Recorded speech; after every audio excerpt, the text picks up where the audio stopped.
What the heck is up, everybody? It's a beautiful Friday morning here in Kansas City. Hopefully it's an awesome morning for you, too. Guess what? I'm off. I've actually been off all week, but I've been doing stuff. But today, the wife has gone at a book fair for my kid, and then she's gonna go pick up some stuff, I think, somewhere from Facebook Market. Hopefully she doesn't get murdered. You never know. But anyway, I am free to game a little bit this morning, and that is badass. Welcome, welcome, welcome.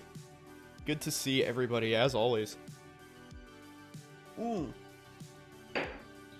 Polish off my coffee for a nice little kick. Delicious. Well, the good news is that despite the fact that I have not been online, at least as far as you're concerned, is it real? It's me! Bio Buddy, what's up, dude? How are you? How's the interview trail treating you? A bunch of other people have contacted me, and they've said that they've had some success, man. So hopefully you will share in that success. How's your Friday? Thanks for catching up. I feel like I haven't seen you in a little bit. So yeah, for those of you who are here for the Path of Exile fun, you'll see that I am running a Discharge Ignite Elementalist, and I finally got some endgame gear. And you'll notice that this looks really weird for a caster, right? Like, I have some life reserved. That's because I'm now running Petrified Blood.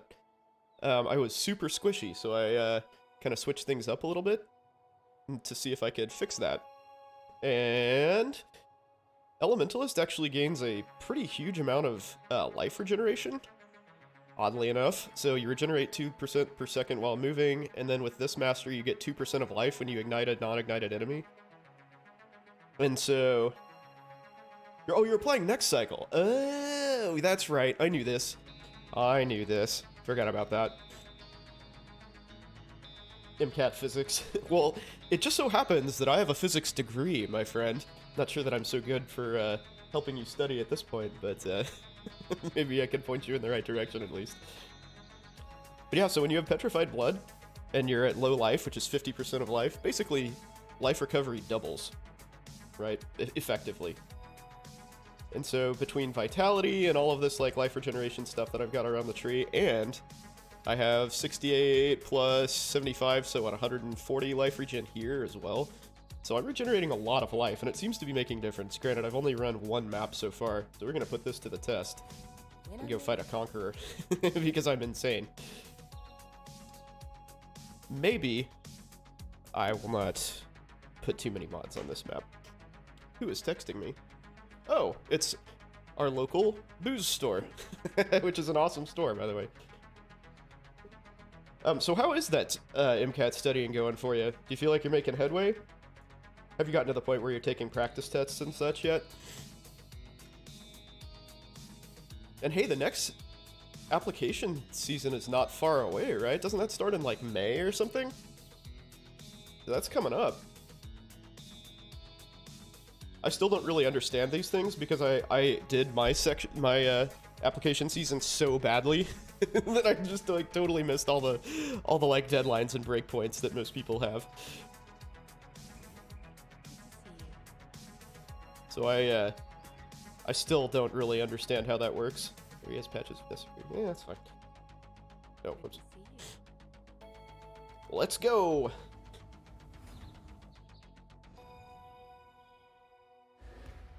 Yeah, so we'll see how this works, this Petrified Blood thing. I also got Farrul's fur, so now my charge up time is going to be much better. However, the problem is that I had to sacrifice my gloves, which had the 4 blue sockets, and since I'm trying to go for armor, it's going to be real hard to figure out something that has 4 blue sockets. And I don't really have the cash to just, like, pay out for something with these stats. Actually, I don't know, maybe I do. Maybe I do now. I think I had 25 chaos or something. You're taking in April, so your plans to do content review until January. And dive into questions. Okay, yeah. Yeah, practice tests are good. I would actually... So, you say that you're behind schedule. I seriously doubt that. You have 7 months to take care of this. Or, well, what? 6 months? Yeah, 6 months to take care of that. I think you're in good shape. You're in very good shape. If you haven't already, I would probably, like, once you make a pass through the material, I would probably take a test just to sort of see what things are getting you. Because it might surprise you. It might surprise you how much you know in some places and how much you don't in others. I know that was the case for me. With step 1, I didn't have the foresight to do anything like that with the MCAT. But, like, with step 1, there were some areas where I was like, oh shit, I actually know this pretty well. And others where I was like, oh, I really probably sleepwalked through that section of class. Whoops. It's a nice gauge. And, you know, there should be plenty of, like, free or at least cheap sources of practice tests that you can do. It doesn't have to be, like, a super high-quality one, like a Kaplan one or something. So I say that, but then I realized that one of the books that I had that I actually stopped using for this reason, it in the physics portion asked a question about, I can't even remember what the question was, to be honest. Hey, Box of Legos, what's up, man? Thank you for following. How you doing? But yeah, so you have to be careful because this question, essentially, like, it asked something, and the answer that it gave said that light years are a measure of time, which they are not. Light years distance. And, I mean, hopefully most people would catch that. But, like, basically there were errors in the book, and that sort of sucked. Even though it was like I want to say it was a reliable brand. I can't remember which brand, but anyway. You're doing great? What are you up to today, man? Anything fun? I have an unexpected chore-free day, so I'm here sharing it with y'all. Which, man, love it. Don't get many of those. By the way, how'd you find me? I'm always curious when new people stroll by, because, you know, small streamers are pretty tough to discover on really any platform, but especially Twitch. Discord, nice, nice, nice. Chore-free days are awesome, dude. I've got a almost 5-year-old. And, yeah, I've been on vacation this week, but, you know, most of that time is generally used catching up with stuff that couldn't have otherwise been done. And honestly, this time should be used for that as well, but I'm just choosing not to do that. Cool.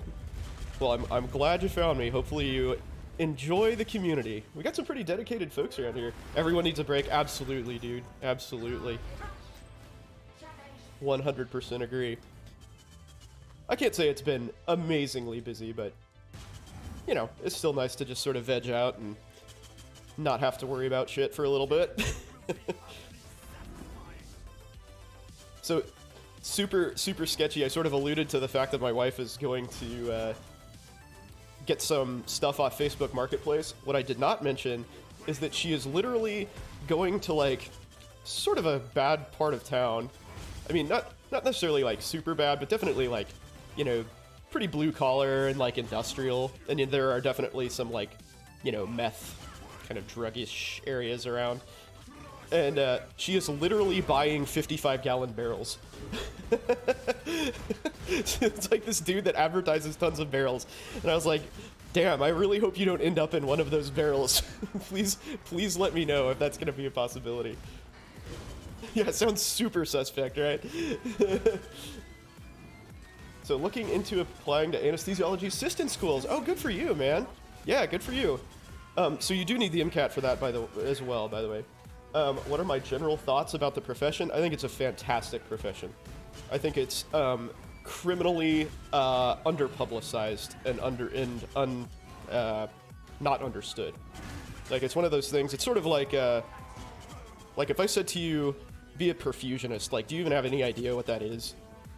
Like, most people have no fucking clue what a perfusionist is, and I didn't until I got to residency. And what a perfusionist is it's a person basically who runs the Hey Jesse wants some barrels, exactly. Super sketchy, man. Super sketchy, but that's okay. It's alright. We're gonna operate under the assumption that this guy is on the up and up and everything's cool. But yeah, AA school is a great path, man. Great path. It's 2.5 years, I think. The people who go into it, I will tell you, are green as fuck, man. They are super green, and they are terrified. which is good. You should be terrified. Anesthesia is really scary, right? And also the operating room is full of like super crude and direct people. Like there's no time to fuck around. Everybody is going to tell you, you know, what you need to do, where you need to stand, you know, that you're taking too long. Like, you know, there's very little patience. It's all about efficiency. And that is super intimidating coming from college. And like most of these kids have like, you know, I say kids, I know you're non-traditional, but and you know, have some relevant life experience anyway. You know, most of them are like, they're just, you know, they're 21, 22, coming straight out of college. Maybe they've shadowed a little bit, but then like all of a sudden you get them in the operating room and they're having to like intubate people and start IVs and stuff like on a timer. And they're just like, oh, fuck, what's going on? So it is definitely a trial by fire is where I'm going with this, but the training is excellent. It's very like hands-on, very efficient. And like I said, it's 2.5 years. You don't really have to deal with the bullshit that CRNAs do, which is like the nursing theory, the extra time, you know, the working in an ICU necessarily. So I think it's a great track. And then you come out making well, I don't know what CRNAs or AAs make in other areas, but in this region, like in the Midwest, they make like 180 grand. So, I mean, yeah, it's hard to go wrong, right? Pretty solid salary, like your hours are good. Average work hours nationally are like low 40s-ish. At my place, they are, at this point, we're a little overstaffed, but at this point they're like mid to upper 30s. And that includes call, where they almost always sleep through the night. And call starts at 3 p.m. So like our operating rooms end at 7. And, well, no, I shouldn't say that. They typically end around 7. So that's like a 4-hour workday. Even though you're technically there for, what, 16 hours? Yeah. But I will say this. I think if we're not the best overall job in the city at the moment, we're damn close. There are other places that are better lifestyle. Like, I can think of one hospital where they, like, the anesthetists work, like, 30 hours a week, but they also make a lot less money. Like we're well above average in pay and also below average in work hours, weekly work hours. And I would like to say that our office, like our work environment, is fucking fantastic. We have a great team. Everybody's really skilled. So like, you know, ideally you will land in a situation like that. It's not a given, surely, but it's a really good profession, man. I would look into that hardcore. And you don't have the opportunity cost of, you know, being a physician. So if you're looking to sort of like jumpstart yourself and get into a good career that's, you know, really rewarding in AA schools, very, very good choice. Knowing what I know now, I would think real hard about being an AA. Because like I went into, I think I've probably told this story before, but like I went into college with like 40 credit hours from like AP classes and stuff. And like I would have been able to graduate like after my sophomore year, so like theoretically I could have been like 23 years old making $180,000. Granted, I think the salary was a little bit less at that time, but still, you know, 6-figure salary with less debt, 23. I mean, damn. It's not bad. Not bad at all. Let's see. Oh shit, what's killing me? What's killing me? Fuck. Glad I noticed that. Dear God. All the monsters are gone, yet I'm still dying. That's not cool. What do I want to do here? 3 additional sergeants. Yeah. Evac Decarm, what's up, man? Hey. What's going on? How are you today? Thanks for dropping by, dude. Appreciate you stopping in.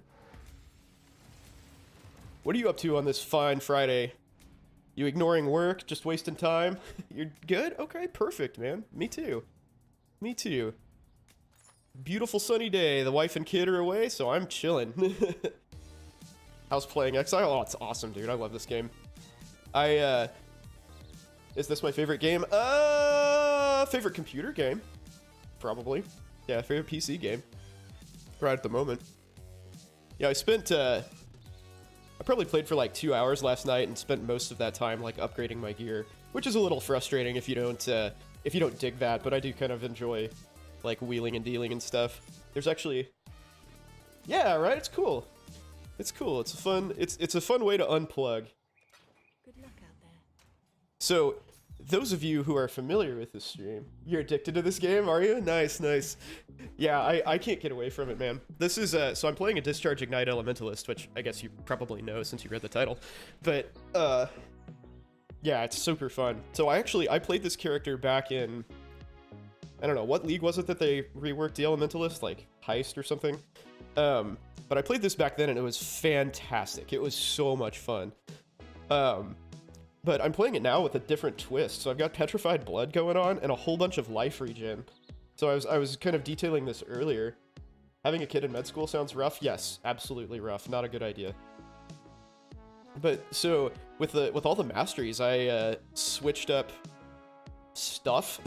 So I have a lot of life regen now, and I'm in Petrified blood didn't exist when I did this character previously. So I'm doing staff block with glancing blows. Oh, actually, while I'm thinking about it, I need to refund this. I think I have max block. That's confusing. I was pretty sure that I had block maxed out. Oh, maybe that's before the, before glancing blows. Figure you're already 24. Oh, I thought you were older than that. I was, maybe I'm thinking Trevor. I think, yeah, the other non-trad who frequents the site, he's older. Don't need a Porsche and pinning some shadowing in the OR. Anesthesia's your main interest? Dude, anesthesia's awesome, man. Love it. Just dive in? No, actually. The best way to get into this game is look up a build. This is, like, historically I have been, you know, a figure it out on your own kind of guy. Which I guess technically you can do with this, but I mean, dude, this is the skill tree. Like, look at the freaking skill tree. And this is the skill tree after it's been pared down. Like, there used to be like literally 40 to 50% more skills on here. So, this is overwhelming, right? Like, you look at all this shit and you're like, oh, spell damage, crit for spells, strength and intelligence, light radius, what the fuck does that mean? Oh, hey, here's chaos damage over time multiplier. Do I want that? I don't know. So, what you do is you figure out a character that you like. So there's, here, you know what? So this should tell you how complex this game is. There is a community-maintained build planner for, like, everything. You can help me out with my Twitch designs? I need all the help I can get, brother. What do you suggest? What do you suggest? So yeah, so there's 7 main classes. Alright, so one is the Scion, which is sort of like a combo of whatever you want. Then there's everything from Witch, Shadow, Ranger, Duelist, Marauder, which is Barbarian, and Templar. Logos, emotes, overlays, yeah. Sure. I am open to whatever, dude.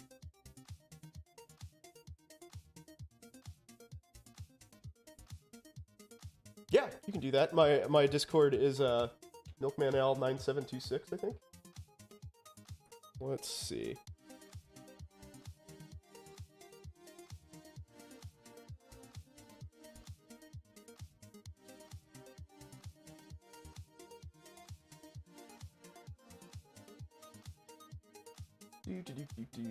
My account. User profile. Yeah, yep, MilkmanAl 9726. Wait. Sure.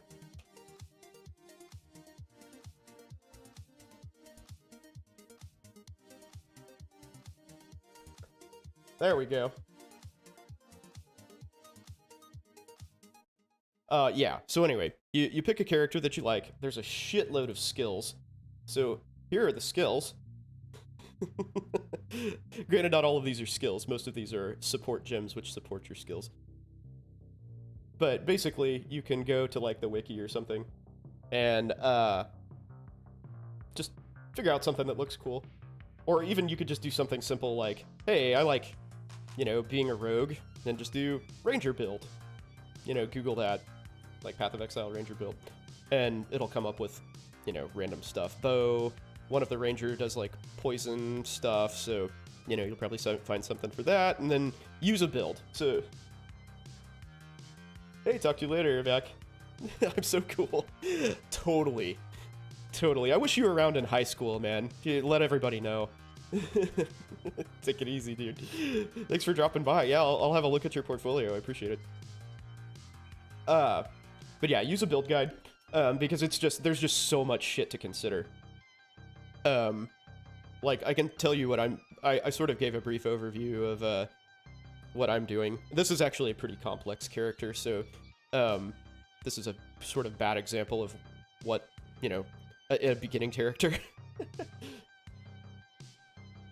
Oh, if they'd made Diablo like this, it would have been killer? Yeah, well, I mean, that was kind of the, wasn't Diablo sort of the inspiration for this? Like, my understanding was that originally, Chris Wilson and his team of, what, like 3 people or something, developed Path of Exile because Diablo 3 was taking forever to get released. So they were just like, well, fuck it, we can do this. We know how to do this stuff. And so they did. And they had the brilliant idea of actually doing what Blizzard said they were going to do and, you know, releasing leagues on a regular schedule. It's like, dude, I was so balls deep in Diablo 2, man. I played so much Diablo 2, thousands of hours. And the ladder resets that they had were... Oh, so yeah, so for anybody who doesn't know, this Path of Exile basically gets a huge patch every 3 months, with lots of new content and lots of, like, fixes and stuff. And so they just, like, keep the game... Yeah, they keep the game fresh. And so Blizzard, with Diablo, they had a very similar setup, except they didn't really release new content. They just kind of usually didn't release new content. They just sort of, like, patched fixes. But they did it on a weird schedule. Like, they just kind of did it whenever. And it was usually few and far between, you know, like maybe once a year. And, but it was like every 8 months or 9 months or something, you know, they just like do it at random times. And it just felt bad. It felt super bad because you'd like, you know, kind of do all the characters that you wanted to do. And there were these same problems that you had to deal with for months at a time. And, you know, they wouldn't release any fixes or anything. And then finally they would just be randomly like, okay, we're gonna have a new ladder season. But yeah, Path of Exile is regular. They release really good, you know, hot fixes and stuff for problems that occur. Blizzard did not do any of that. It's just a much better run and maintain game, honestly, all around.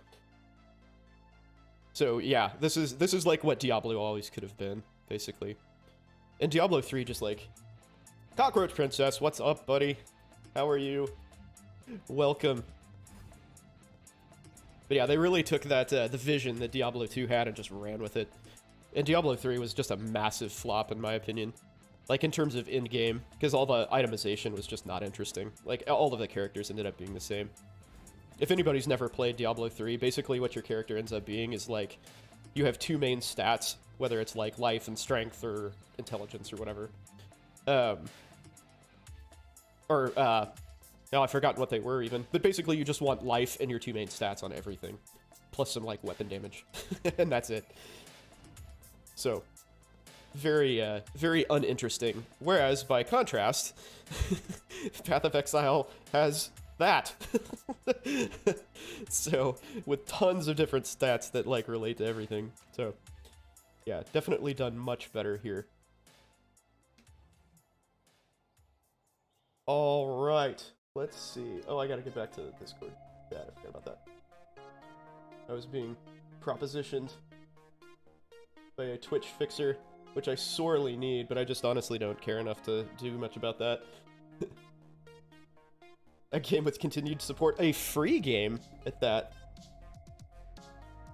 My Fit is Fire, yeah, dude, I busted away from the white t-shirt, can you believe it? It's a new era. I got it on underneath though, so if you're feeling uncomfortable, if it's weird for you, I can just take this off. Is that cool? Are you all right? You can stop rocking in the corner. Oh man. One of the biggest reasons I went into anesthesia is I get to wear pajamas to work every day. 2 to spawn Conqueror. All right, let's do that. Wait, what the fuck? Okay. When I'm ready and not before. Yeah, it really is nice though, honestly.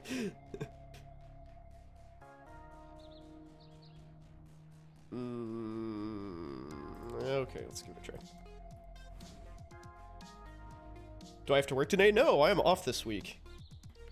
So one of the really nice things about anesthesia, I don't know if this is true of medicine in general. I really have very little clue about what other professions do other than my own.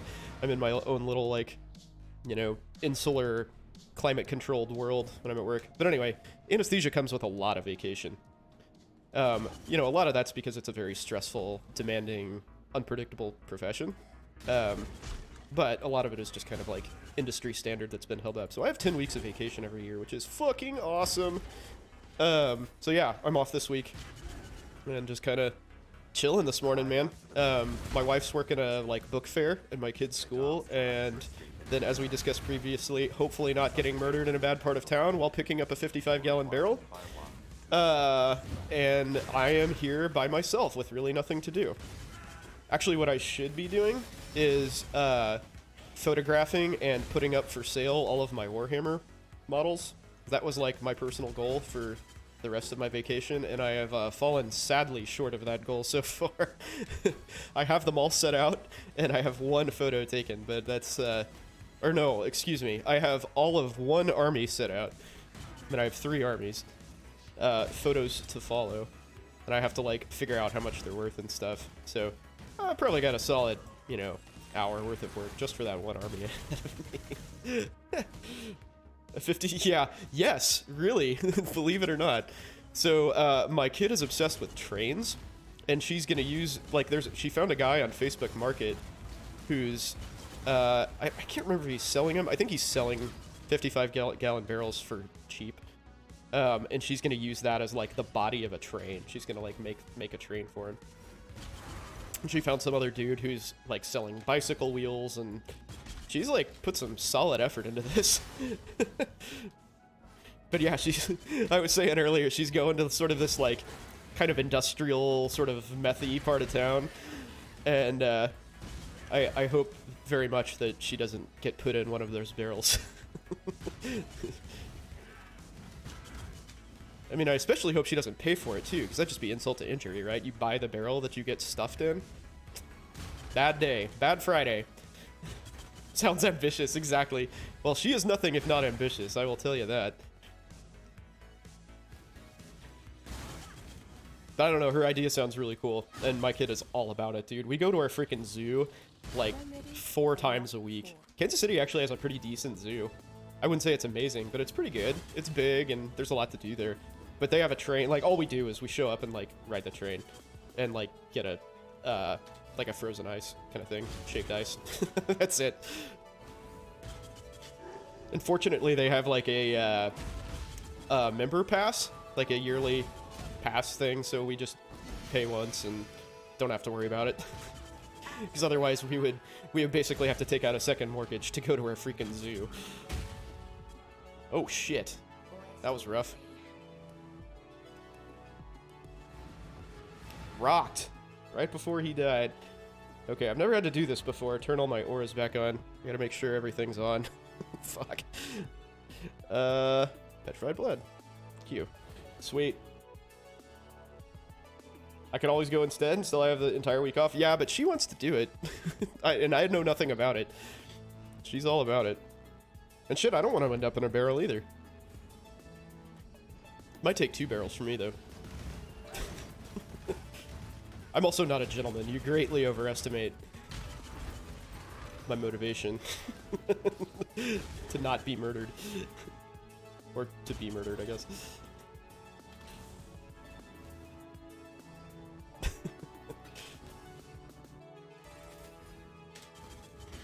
Oh, good times.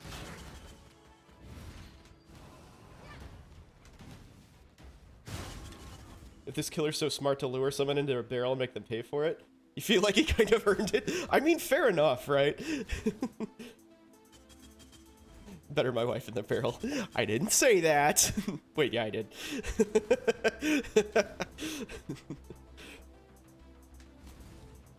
Yeah, and he's so upfront about it too, right? I saw his post, and it's like, you know, he posted this huge stack of them. I mean, he's probably got like 80 of the things. I don't know where you get so many barrels if you're, you know, like, just like a normal dude, but whatever works.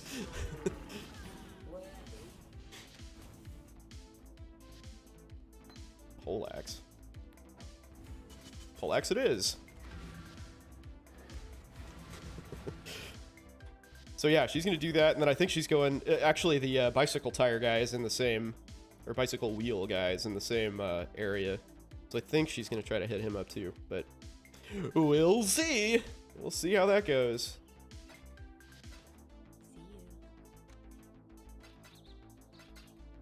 Yeah, been a decent vacation so far. And tonight, one of my good friends is having his bachelor party, which is unusual because we're old. And he's gonna be 40 in May.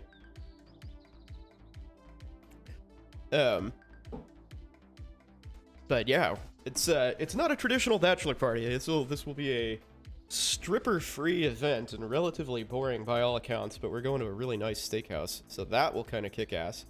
Oh, I need to do that. Do I have any road markers? No, I don't. I know where you can get a lot of barrels. Do you? Do you? Why? You have so much free time right now and don't know what to do with it? Well, you could do what I'm doing and waste it by playing video games. Always a possibility, right? Do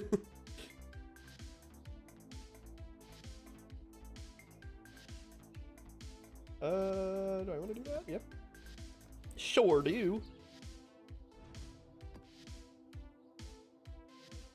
Sweet. Not legally, though, if I care about that. Ah. I'm a white guy, right? I'll be fine. Just kidding. Just kidding, folks. Just kidding. Sort of. Didn't that realtor in Texas who, like, stormed the Capitol get sentenced to prison or something? I thought I heard that. Where she, like, posted on Twitter and she was like, I'm a white lady with a good job. I'm never going to jail. Like, surprise! You're going to jail. What a shock.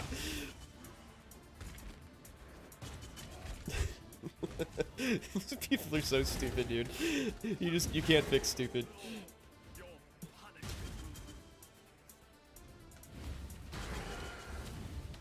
Want to take a trip to Chicago?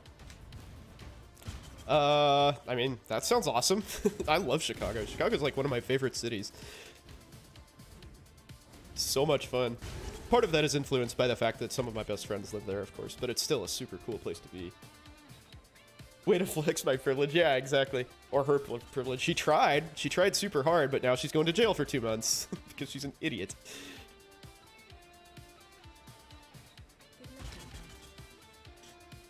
Oh, damn it.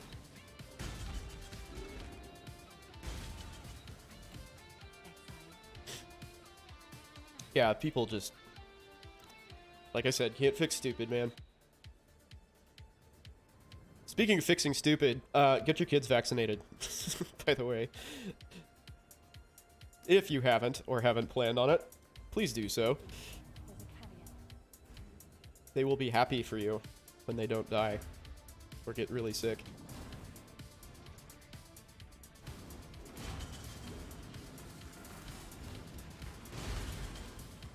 Oh, but yeah, I saw that story and I was like, yeah, that sounds about right. Bye, buddy. Take it easy, man. Have a good one. Good luck with your MCAT studying. Hope that goes nicely for ya. Oh, ow, ow, ow, ow. Ooh, ow. Thanks for dropping by, brother. Oh, God. Shit, those guys hurt.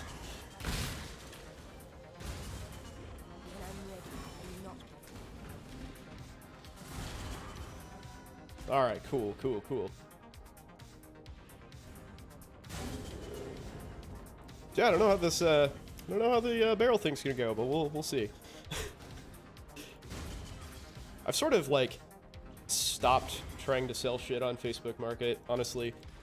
It just doesn't seem worth the time. There's so many people who, like, want things for free, or, like, have totally unrealistic expectations or desires. Like, hey, oh, you're selling this thing for $5? Will you drive an hour to drop that off to me at my house? Like, what? No? No! Or, hey, I don't have the cash, but will you hold that $5 item for me for 2 months while I get paid? No. No, we won't.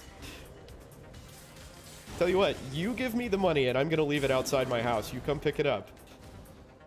But I'm also gonna commit to this other person, so you come and get it. Like, if you don't come and get it when you say that you're going to, fuck you. It's theirs.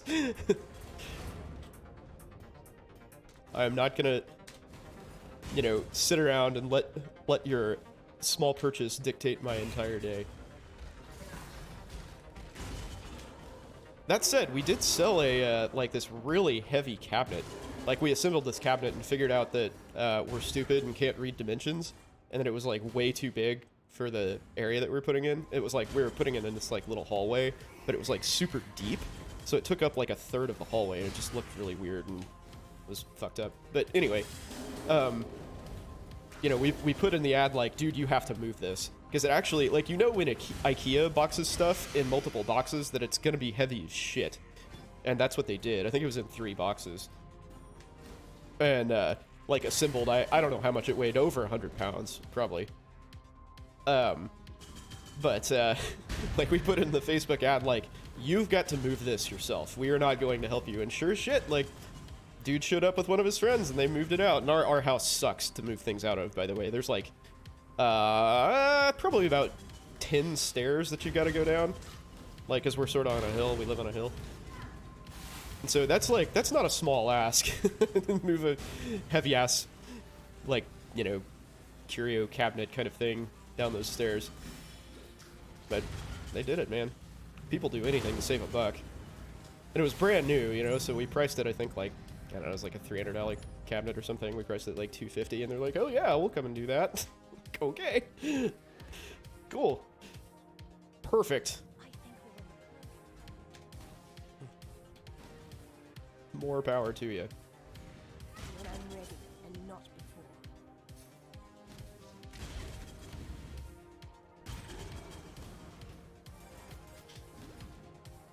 Oh yeah, one thing that I wanted to talk about. If you guys are, like, so miniatures gaming is, like, really, really hard to get into, and as you guys probably know, I'm a huge Warhammer fan. Should have charged extra since I assembled it. Dude, that's kind of how I feel. So now I will, like, these two things are going to segue really weird. Watch this. So, yeah, so I'm a huge Warhammer fan, and I wasn't planning on talking about this. This is actually not where I was going, but I buy lots of stuff, like, secondhand. And usually, well, these days I buy it all, like, painted and well done and stuff. But it's amazing how little people value their time. And, like, the secondary market for Warhammer is just so weird. In case you're curious what I'm talking about, it's Warhammer 40,000. It's like a miniatures tabletop game. Very cool, by the way. If you've got a bunch of free time to kill, speaking of which, take up an extremely expensive, time-consuming hobby. There you go. That's an option. But, like, these models are crazy expensive, and some of the people who, like, paint them are just immensely talented and either don't know or don't care. And, like, generally the market for, like, an extremely well-painted model is, like, double retail. And, you know, these models take, like, hours to paint each one, you know, so they're probably valuing their time at, like, under $10 an hour. Probably more like $5 an hour. And I'm like, fuck yeah, I'll buy that. Like, I have neither the talent nor the time to do that. And I probably won't have either in any sort of reasonable time frame. So, yes, I will buy that. And actually, things that are, like, well painted, you know, like, you would look at it and be like, damn, that's really cool, cost retail. Like, that's just the secondary market for it. That's how it works. And I do not understand that. But yeah, generally things that are assembled, are cheaper than retail. And things that are like painted okay are cheaper than, like, substantially cheaper than retail. Like, dude, there's so much work that went into this. But hey, whatever works, man. Anyway, where I was going with this is there's a game called Mordheim that the same manufacturer, Games Workshop, released probably about 20 years ago now. And for some reason, it just went defunct. It was like probably their best balanced, like, most accessible game that they've ever released. And it just went away. And now all of the rules are, like, publicly available. Like, if you Google, well, here, I will show you. If you Google Mordheim rules, you will get the rules straight from, I did this recently, obviously, straight from the designer. This is, like, the designer's website. And, like, all of the rules are right here. It's really pretty simple to play. It's very straightforward. The armies are all pretty balanced. They're fun. And you need, like, I don't know, 45 minutes to an hour tops to play a game. Probably less than that if you're, like, you know, once you kind of get rolling and are familiar with the rules. And it's not the, like, massive expense and, you know, in terms of both time and money that Warhammer is. So if you feel like stepping into a cool miniatures game, that's a really, really good option. Should have.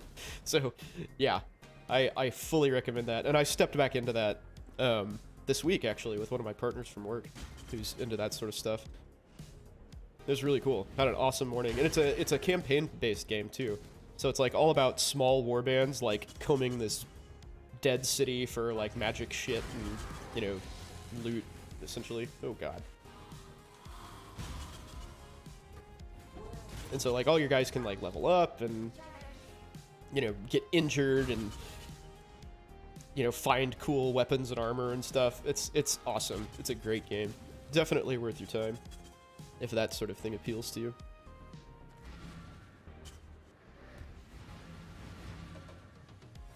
Yeah. So yeah, I'm rocking the nerd hardcore today, man. Boop, boop, boop.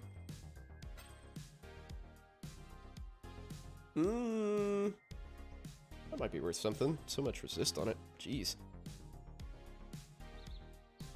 Nothing else, though. It's a good leveling item.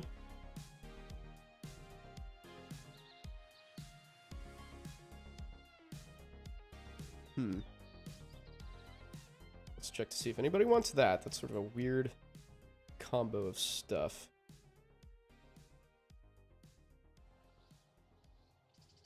Maybe slap some life on that, too. Oh, what? Good luck out there. I always look to craft up things that are maybe borderline valuable. Nope, that was a waste of cash. Oh well, shit happens.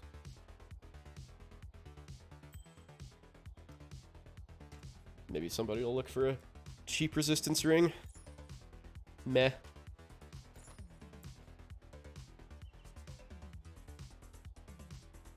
Okay, those two need to be sold. I want to go run that blueprint. Get into my stash. So if you're legit considering starting this game, keep in mind that while downloading the game technically is free, you pretty much need these tabs. So you need to buy these, like cash, like the currency tab, the map tab. Those are basically required to play. Otherwise, all of this shit's gonna get, like, massively cluttered in your inventory. Because you get, like, these tabs just for free, I think. I think you get 10 tabs for free, maybe? Or maybe I'm making that up.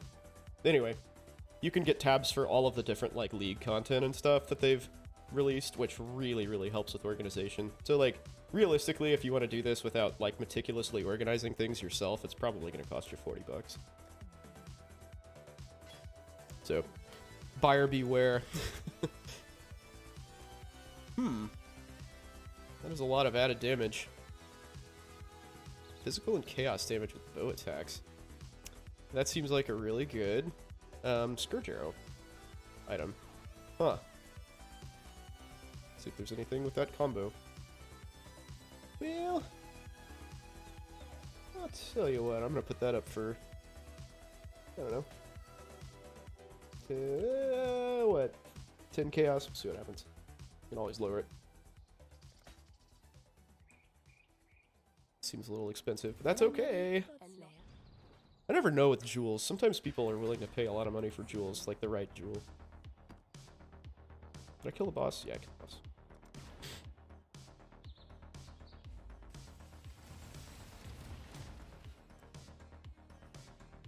Oh man, I'm thinking about more time now.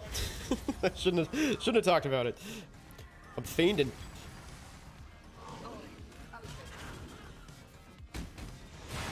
Ooh, what was that?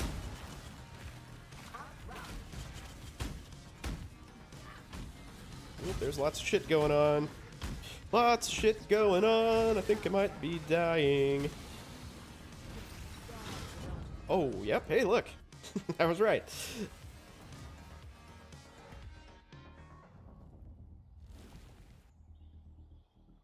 So I've never played a character with a whole bunch of auras. I need to figure out a way to, like, streamline this situation a little bit here. Because I do die fairly often. Well, gotta figure out how to re-up on those once they go away in a little more efficient fashion. And I don't want to have them on my main hotkeys either, because I'll probably toggle them on and off, which will fuck me up real bad. Stop it! Stop following me! We're done. We're done here.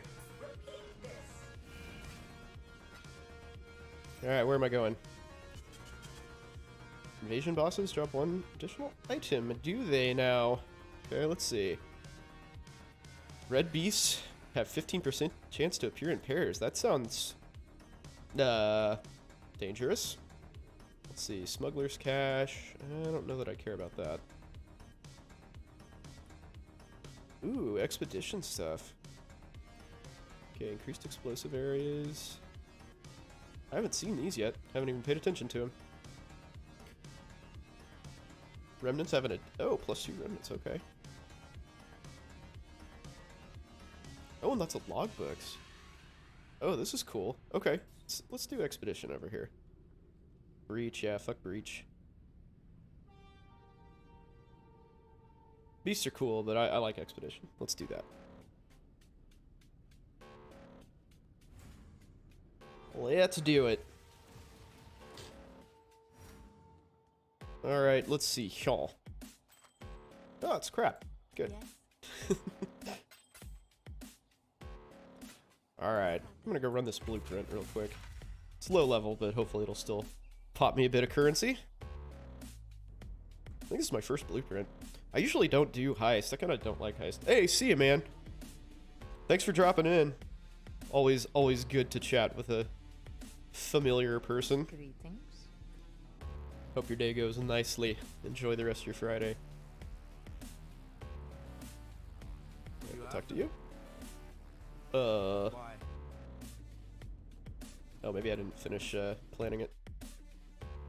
Planning table. Blueprints confirmed. Oh, I already did that. Okay. This should tell you how much I do heist. Not very often. Ah, grand heist. That's what we're up to. Insufficient markers. Well, boo. Alright. How many do I need? What do you need? Oh, 922. Okay. Cool. Well, fine. I'll come back. Bummer. When I'm ready, and not before. I'll stick these in there.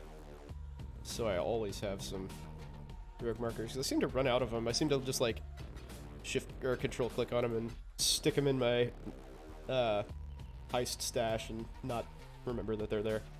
Okay, so I think I have all the watchstones here now. No, I don't. Still need to run another map. I do not. I was lying to myself. Already did the race course. Do I want to try a T14? I don't know about that.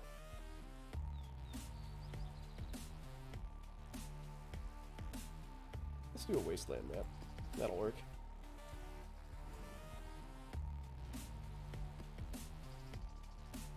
Yeah, we'll do another Zona mission on a yellow map. Good times. Yeah, so from here, I'm basically just building charges up, and then I'll need to get jewel slots. I haven't gotten the jewel slots because I just frankly can't afford the jewels that I need. Oh yeah, I meant to check with my block. I think... So it is 50%. Why is it 50%?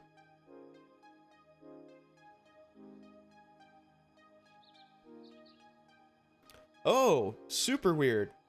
Okay.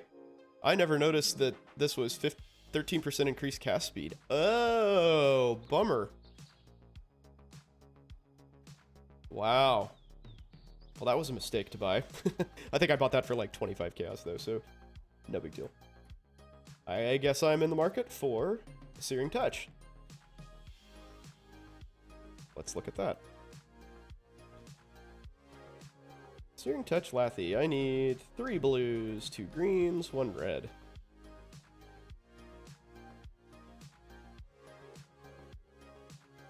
Perfect. They're really expensive. That's awesome. Okay. No wonder. No wonder I was so confused. I'm glad that's the first place I chose to look, though. So I knew that, like, in my, you know, ideal build, I had over max block with glancing blows, but... I see the problem! Upgraded to a 6-link weapon and kind of cornholed myself, but that's okay.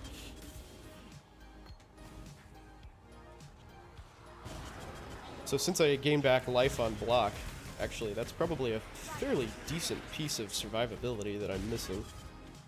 Like, 25% block is a big deal. Even if I am taking 60% of the, or what, 65% of the damage? Yeah. Woo, woo! Woo! Holy shit, what is going on here?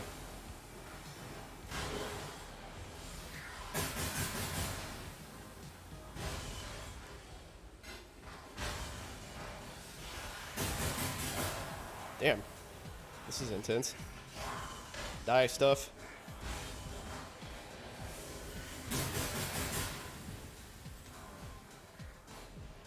Alright, where are you, breach monsters? Alright. Guess I did what I could.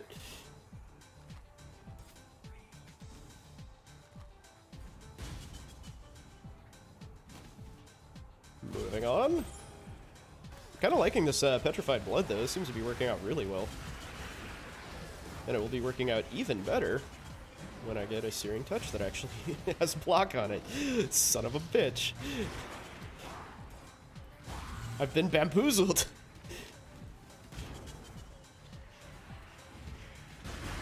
That's what you get for not checking stuff before you buy it. Ooh. Ow.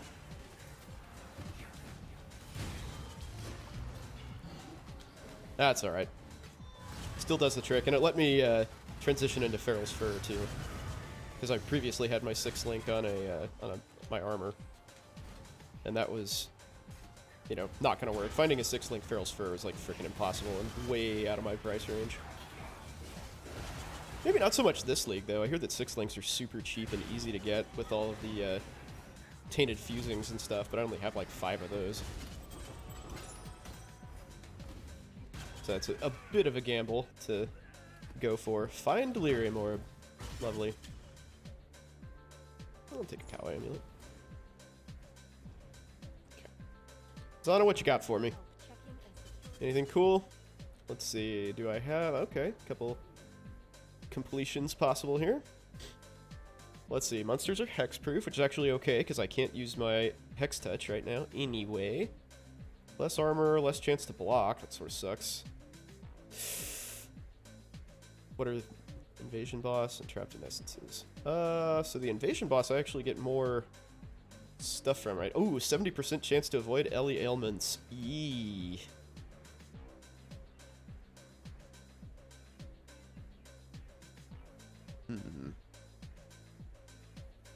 Well, this sounds pretty deadly. This does not. What was this? Essences? 212, 211. Well, shit. Yeah, I'd rather not die. Let's go here. That's a higher tier map anyway. Good morning, 1v30. How are you, man? Bamboozled. Sorry, I was slow on the uptake on Discord there. My bad. I was thoughtfully considering how to not get myself killed. Hopefully all is well for you. Heading to work? What do you do? I didn't know that pre-meds worked. You guys are full of surprises. I sure as shit didn't. Well, actually, no, I guess that's not true. I was a pharmacy tech. What am I talking about? You're a med assistant? Okay, cool, man. That's excellent. Excellent for you. Very useful. Well, hopefully you aren't in the position where you're the ass-wiping sort of medical assistant, because that's no fun. Not fun.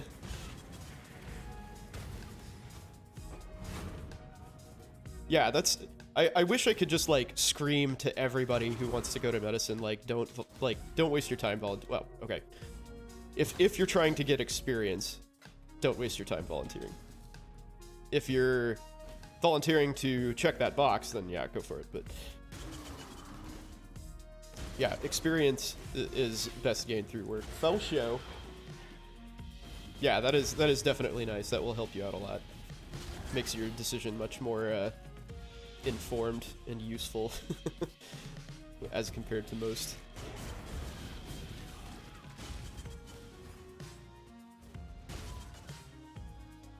$150 hours minimum non-clinical. I mean, that's a lot. Not if you have a job, though. Do you mean just, like, volunteering in general? I don't know about that. Like, honestly, if it were me, I'd be like, why did, like... I mean, if you enjoy volunteering, sure, but if you feel like you have to, like, what's that gonna get you? I mean, you're signing up for a career where, like, literally what you do professionally is help people, right? For less than, you know, what otherwise would be market value if doctors could unionize. Like, way less, right? Med schools are anal about community service, which, on the, like, superficially, all of them say that, though, right? Every single school is like, oh, we are all about community outreach. Yes, of course.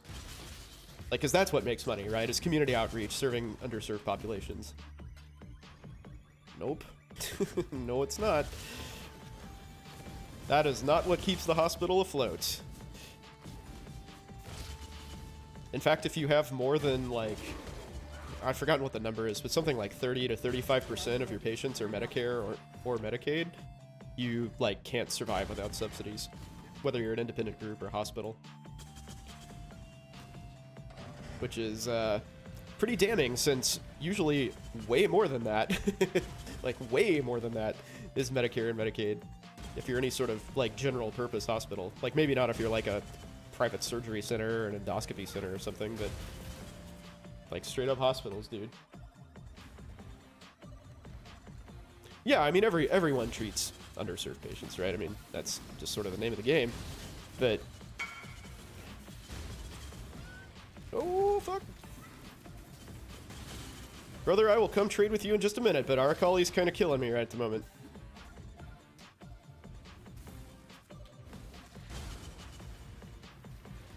Yeah, I don't know. The volunteering thing, I feel, is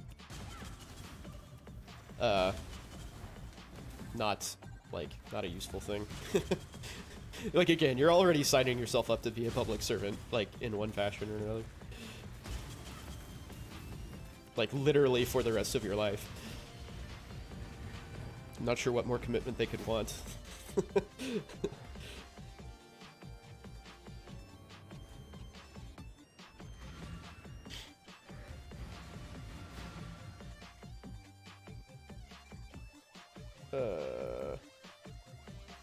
Alright, which ring did you want, my friend? Cannot remember. Corruption Grip. Oh, my new one. Cool. Well, I didn't think that would sell so fast, but apparently this fits your needs. Oh, cool. He's one of the new, like, sort of meta builds.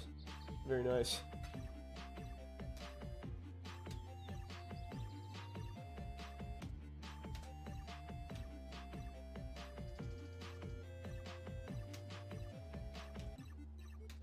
Sounds like a cool build. Let's see. It's sad because you had an underserved patient develop glaucoma after a head injury. The docs didn't treat it or prevent it. That sucks. Documentation non-existent. Yeah, so that does happen, man. Yeah, unfortunately, being like socioeconomic status is a risk factor for like bad outcomes, right? For whatever reason you want to ascribe to that. It's probably for many reasons, but that's just kind of how it is. Awful. He said it's awful but doesn't have time to play. At least gear is getting cheaper. Right?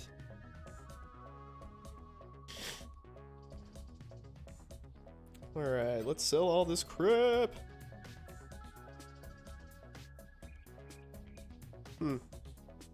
That could have an extra 40 resistance?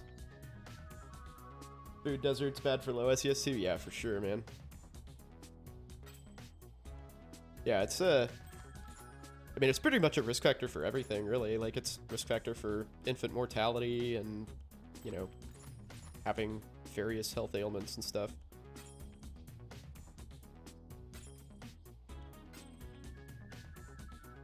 Sort of like obesity.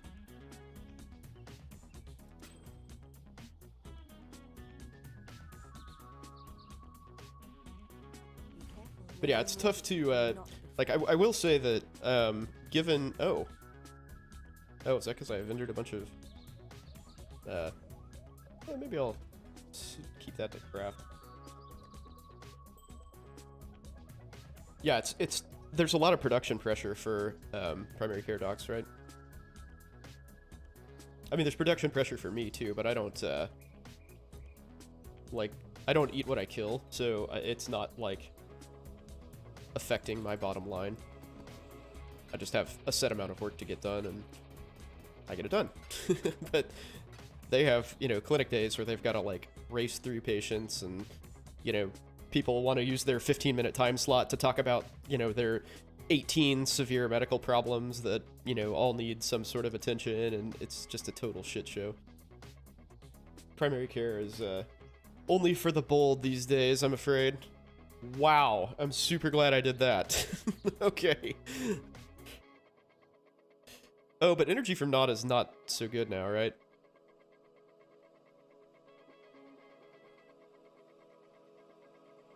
I'm gonna slap that up for 10 chaos. That was worth a Regal Orb for sure. See if anybody wants it.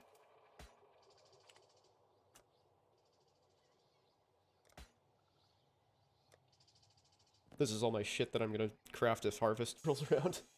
Capitalism, socialism, communism. Yeah, yay! Yay, communism. We all love communism, don't we?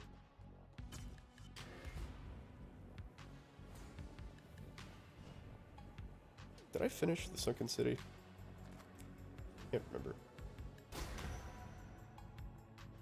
I did. Cool.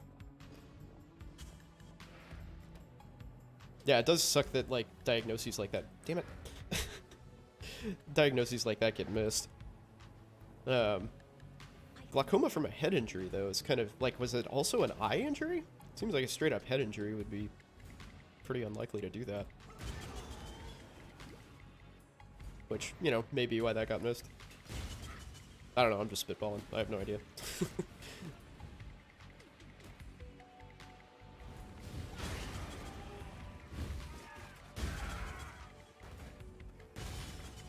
But yeah, the med school thing, the volunteering, 150 hours, non-clinical, is like, That's so much time, dude.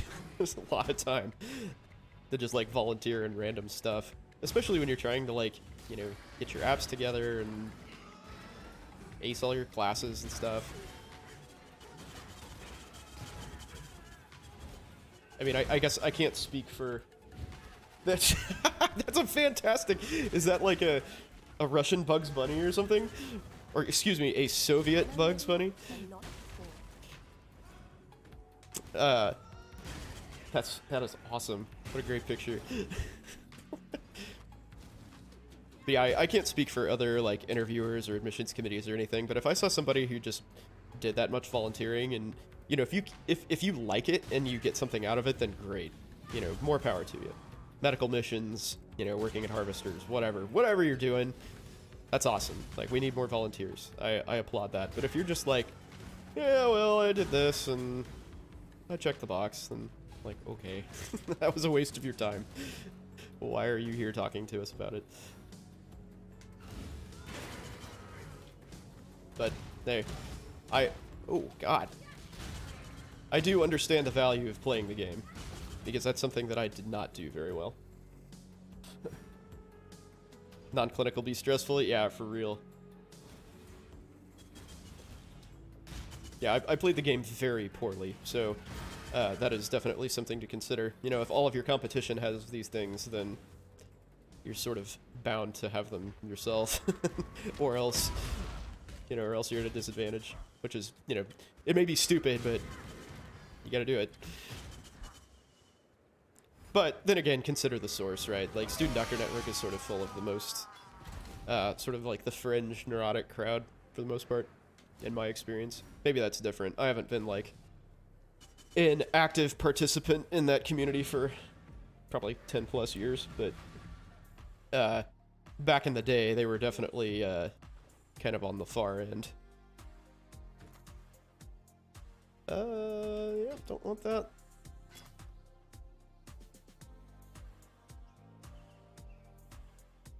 That's kind of cool. Not cool enough to keep, though. SDN hella toxic? Yeah, I believe that. For real. Yeah, I tried to, I think the last thing that I did, like, when I was sort of trailing off, like, when I started residency and discovered how much that sucks, what I was trying to do was, participate in the Arkansas school-specific thread. I think those are much more useful, and you'll get, like, a lot of very specific advice from current students or previous students. Yeah, I think that's probably the way to go. Droxus Citadel. Let's make it magic. Do you believe in magic? Yes.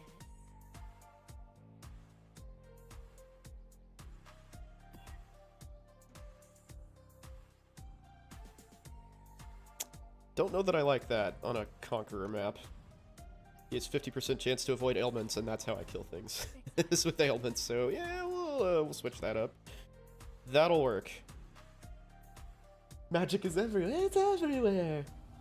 Still thinking which schools to add and remove. I mean, yeah, my advice is, like, if you can afford it, if money's not like a huge concern, just apply everywhere. But I understand that it is a huge concern for most people. It definitely was for me. And, like, secondaries are expensive and all that ridiculous shit. Like, yeah, med school application in particular is just a fucking racket, dude. It is terrible. There are some schools that I remember basically just take your money and reject you. They're like, we want you to send in $150 for this secondary application. Oh, thanks for your $150. Your application is denied. Fuck you. Applying to 40 plus schools? Good, man. I applied to 28, 30-ish in any event, and like, needed every one of those applications for sure. Exile. Let's see.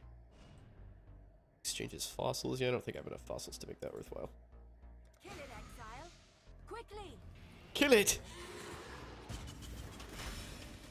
Yeah, school screening secondaries for sure. That's way better than just, like, offering them to everyone. I mean, way better for you.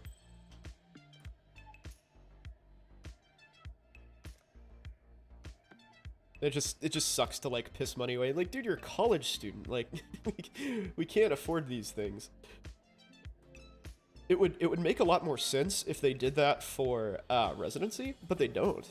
Like residency, I felt like the residency application process was actually very streamlined and reasonable, and it was cheaper too, believe it or not.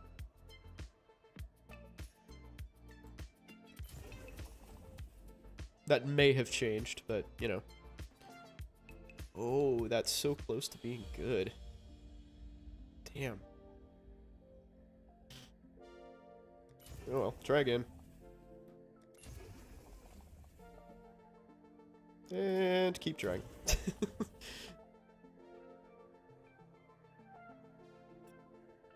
Oh, shit.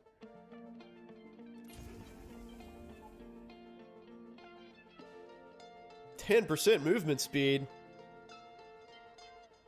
Douchebag boots. Damn it. If that hadn't been there, those would be pretty good boots. Or if it had been higher. Oh well. If you had no chance in primaries, why waste more money? Yeah, exactly.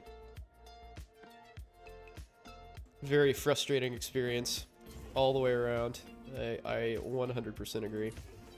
But yeah, like residency is, you just apply and it actually gets cheaper per app as you apply instead of the same price regardless. And it's like, it's all centralized. There's no such thing as a secondary, or at least there wasn't. I mean, it's how med school should be. But I guess med schools just want to kind of prey off the people who think they're qualified but aren't. I mean, I can't really think of another reason why it would be the way that it is, honestly. Ooh, do I want to do that or this?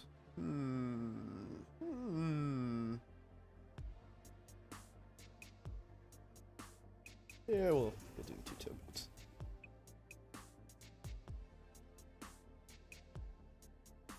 That's not awful. Maybe I'll keep that. Okay.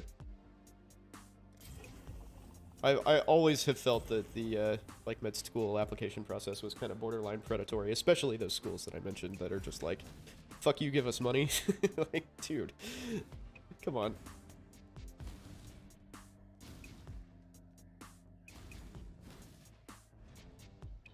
There's not really an excuse for things to be not electronic and centralized these days, in my mind.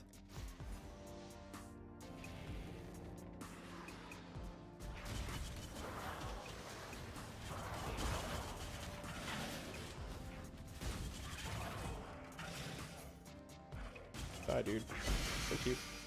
Ooh, Wanderlust. I don't think I have those yet. Change a unique into another unique. Well, I don't want to change my Wanderlust. Let's see, what else do I have?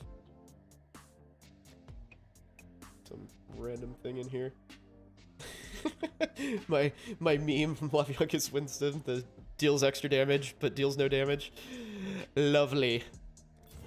I want that. What is that? Wake of Destruction.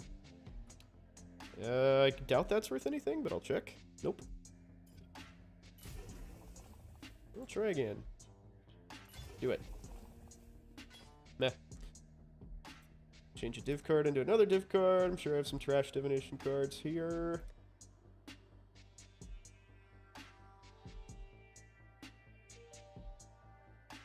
Let's see, what do I have here? Taxic Rift? Yep, that will do.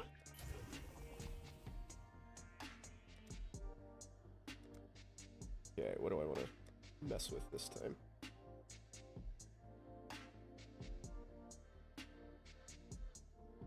I don't think this is worth anything, unfortunately.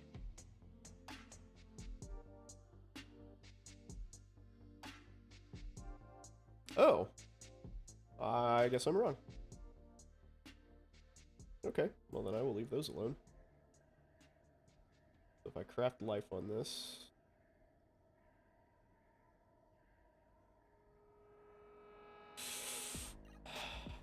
Is that worth keeping? Yeah, I'm gonna keep to see if there's a market for that. We'll do some Chaos Res on here. Oh, why the low life and life and energy shield rolls? That could have been so good. Frickin', I'm back. Welcome back. I missed you so much. Thank you for coming back to hang with me. It's so good to see you again.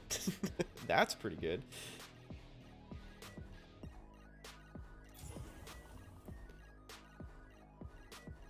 The party is still bumping, my friend. As always. I'm just sitting here randomly crafting some gear. That's how I roll. Would that be worth crafting? Plus energy shield on. Yeah, probably not.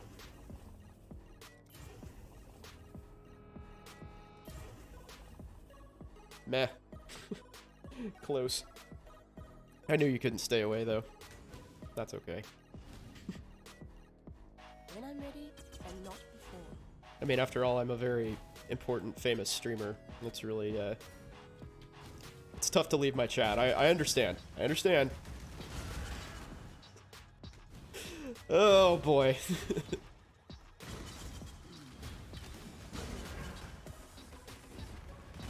But yeah, in case you missed it, we were lamenting the fuckery of having to pay a whole bunch of money for secondary apps, which you will have the distinct pleasure of experiencing next year, I suppose. Where you basically, like, apply, you pay to apply, and then you also pay to apply again for each school. Just because they say, my milk is delicious? Yes! Yes! Yes, it is.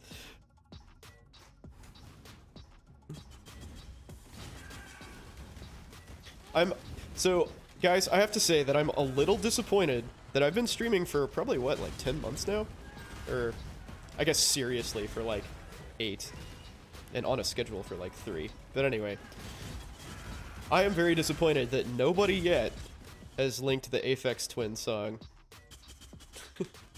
that describes my life.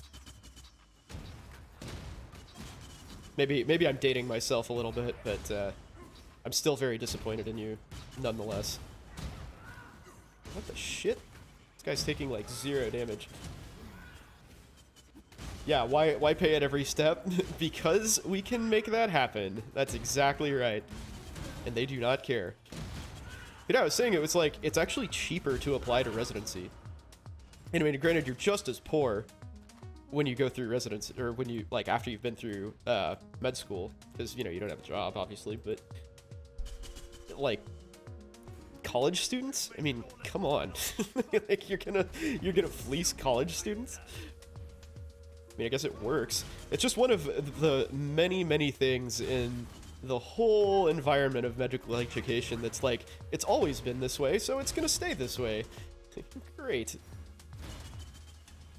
That seems like a fantastic reason to overwork everybody and charge them a shitload of money for an underpaying job.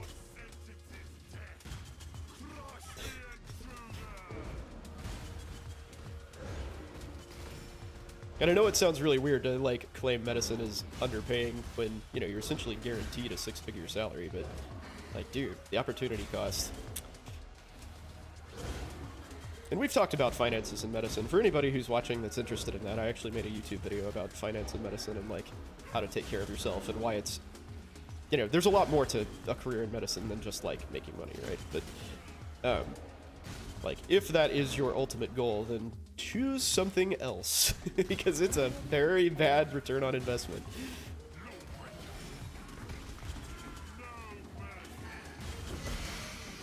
I mean, like, the example that I always use of why that's, you know, not the only cool thing about it is, like, I basically save someone's life, like, every week, right? I'm an anesthesiologist, so I do that. That's, like, what I do professionally, and it's pretty awesome.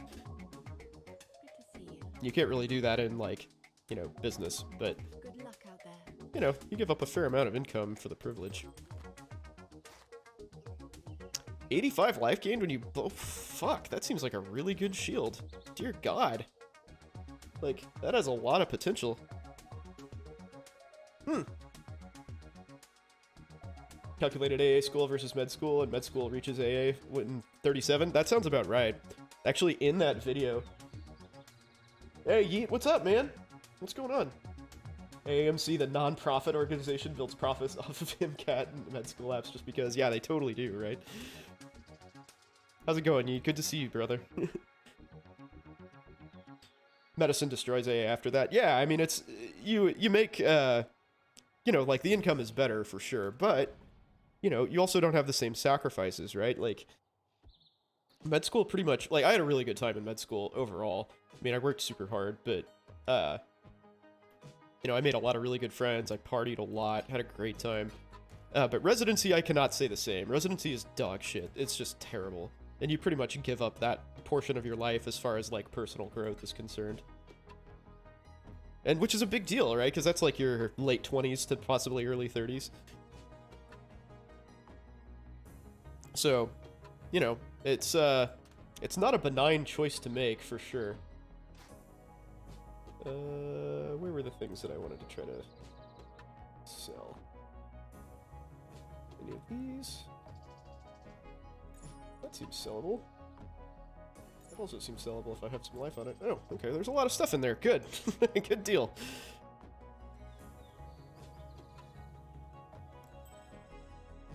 Alright, I can put a prefix on that. What should I put on?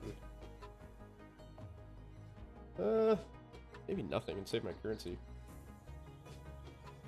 But yeah, so if you're in, you know, if you're in AA, like, yeah, I mean, you have a lot of responsibility, and you're the front lines, like, taking care of people during surgery, but, you know, you've got somebody who you can call on for help all the time, which is super nice, right? Like, that's a really, really good, cushion to have.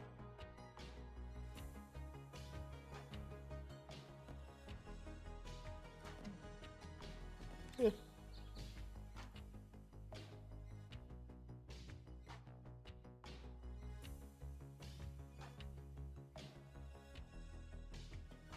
So it's very nice to, you know, ultimately not be the one in charge. And the fact that you can sort of, like, get your life started earlier is, you know, what's that worth, right? That's a pretty valuable thing.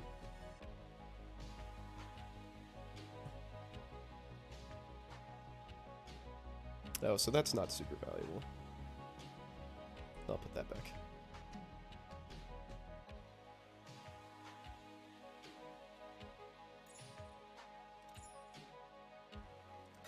There we go. Literally the worst roll, and then literally the best roll. I'll take that.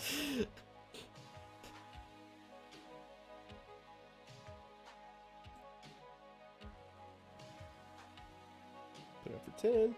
Pros and cons to both. Yeah, definitely. And your work hours are going to be better as an AA overall, too. As mentioned.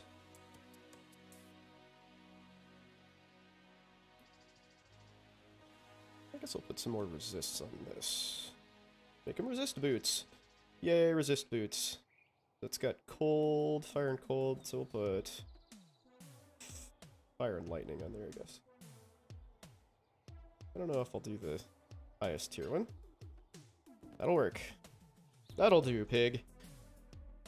Yeah, it's an interesting trade-off. I mean, like you said, the high end is, you know, nice. You know, like once you're kind of out of the woods, you're rolling. If I didn't live where I do now, where would I be? Probably North Carolina, honestly. I really like North Carolina. It's a cool place to live. Cost of living is not so different than it is here. And it's like the weather is a little more temperate. Like, it doesn't get quite as hot, but it is muggier. I totally forgot what all these things are worth. Fuck. Okay, so that's... We'll slap that up for 10. Yeah, Carolina is beautiful. I'd probably live in the mountains, too, so it'd be even, like, it'd be even more temperate. Like, live in Asheville or something. Asheville's a super cool place.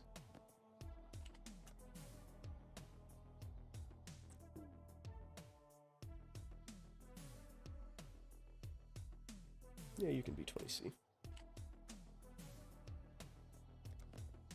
Also Chicago. Chicago would be high on my list as well.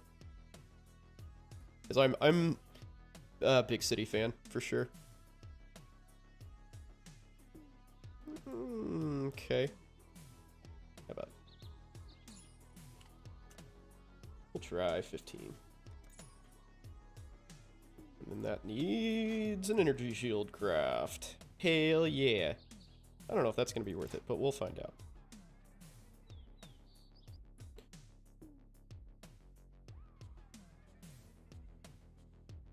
Oh, shoot. What? What? No way is that worth that much. Okay. Well, let's see what it's worth at just the crit. Okay, so not... Maybe that's just like a rare mod or something.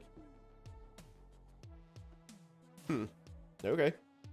Well, maybe I'll just put it up for the, quote, cheap price of 2x and see what happens. So yeah, one thing that you have to think about when considering where to live with medicine is that more desirable places often pay worse. And it might just be, like, straight up worse, not just, like, worse per real wages. It might just be worse. Like, living in Chicago, for instance, the typical anesthesiologist salary there is, like, $250 to $350, or at least it was when I was coming out. Mine is much higher. Like, that would be a massive pay cut for me to go there. And that is 100% not worth it. Just to live in a, you know, cool city. No way. That needs to be sold. When I'm ready.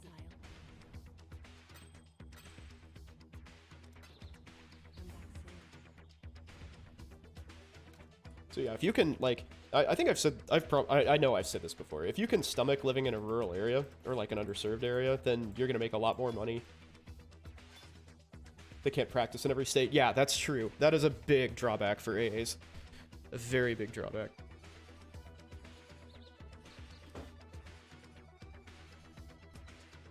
It definitely, I think it's only like 17 or 18 states too. So it's pretty limiting. Like, you can't even practice in Kansas, man. I mean, what are you gonna do without being able to move to Kansas? It's a freaking deal breaker, right? But I think you can practice in a lot of major states, like New York. I don't know about California. Florida you can, for sure. Illinois you can, Missouri you can. But yeah, so I mean, it's not like cutting out everything, but you do limit yourself substantially. For reals. Alright, so I need 3 there. We'll put 4 up there. No Kansas? I know, right? We're done. We're done. Because I know you and everybody else really, really, really want to be in Kansas. Because it's so awesome. Because after all, they don't burden us with that liberal agenda of evolution teaching stuff. Or accurate history. Texas and Colorado can? Okay, yeah, I knew Colorado could. I wasn't sure about Texas. But yeah, so I mean, those are, you know, some pretty popular as well states that are on the list. Which is good, you know, that's helpful. What was I looking for? Oh yeah, I need Glennet Carnes. Perfect. It's mandatory to face the East, and thank God you were born in Kansas, man. I face West and do the same thing. That said, there are a lot of people here in KC who, so like the public schools in Kansas are really good, or at least in like the Kansas City part of Kansas are really good. Whereas they are not in Kansas City, Missouri. So a lot of people will move across the state line to get in those schools. And that's like where all the suburbs are. Kansas is mostly suburbs where Kansas City is concerned. So there is a fair amount of that. But outside of that, it's like, it's terrible. And you have to contend with the same things that, you know, every other public school in Kansas does, which is the, you know, revisionist history and the evolution doesn't exist stuff, and very frustrating things like that. So, that is not ideal, but let's see. Ooh, that seems bad.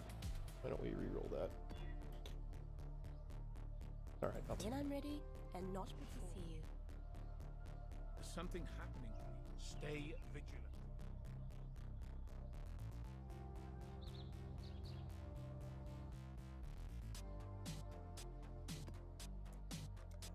Come back. let's rock it. Rock that map, baby. Okay.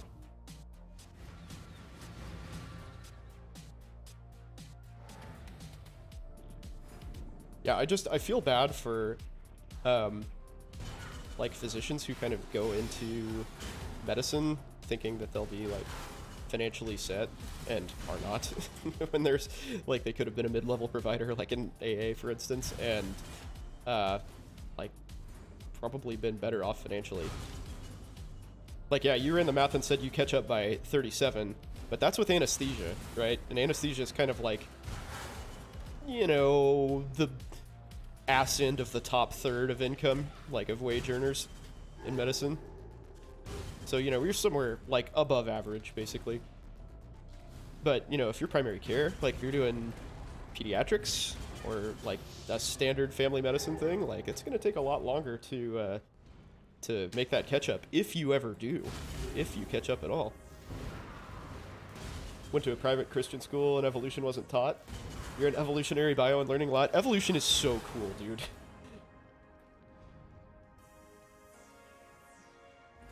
Yeah, faith and evolution not mutually exclusive. Yeah, I mean, whatever works, dude. Like, as long as you understand the principles of it. I mean, it's you run into problems where, you know, you have people literally interpreting the Bible where they say that the Earth is 6,000 years old. It's like, no. Nope. Not. It isn't.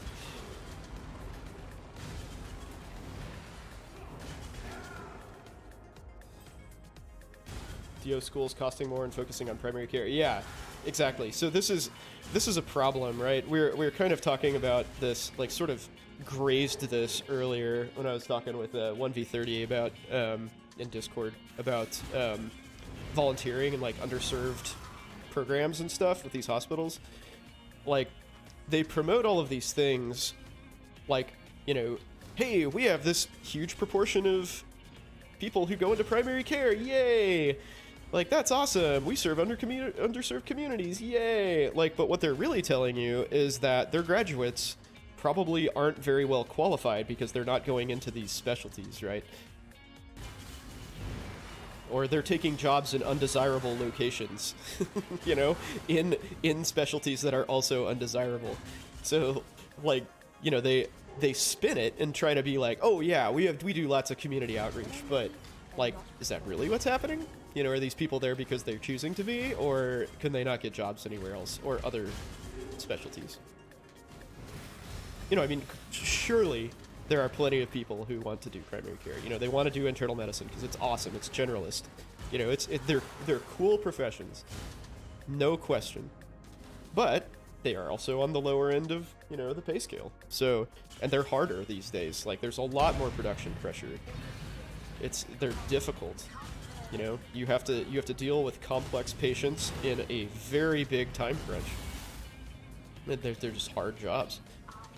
And, you know, again, like, are these people actually choosing these things, or are they, you know, getting mediocre test scores and that's just their option? So, something to think about.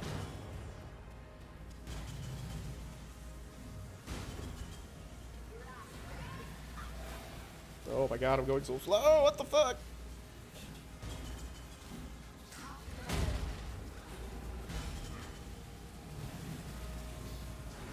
Yeah, but I mean, always keep in mind that med schools, like the vast majority of them, are, you know, like, at their core, like, massive corporate entities, right? Like, these are multi-million-dollar businesses, sometimes multi-billion-dollar businesses.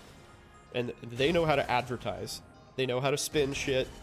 They know how to, you know, put up a good front. And they will do that in every phase of the game as long as it benefits them.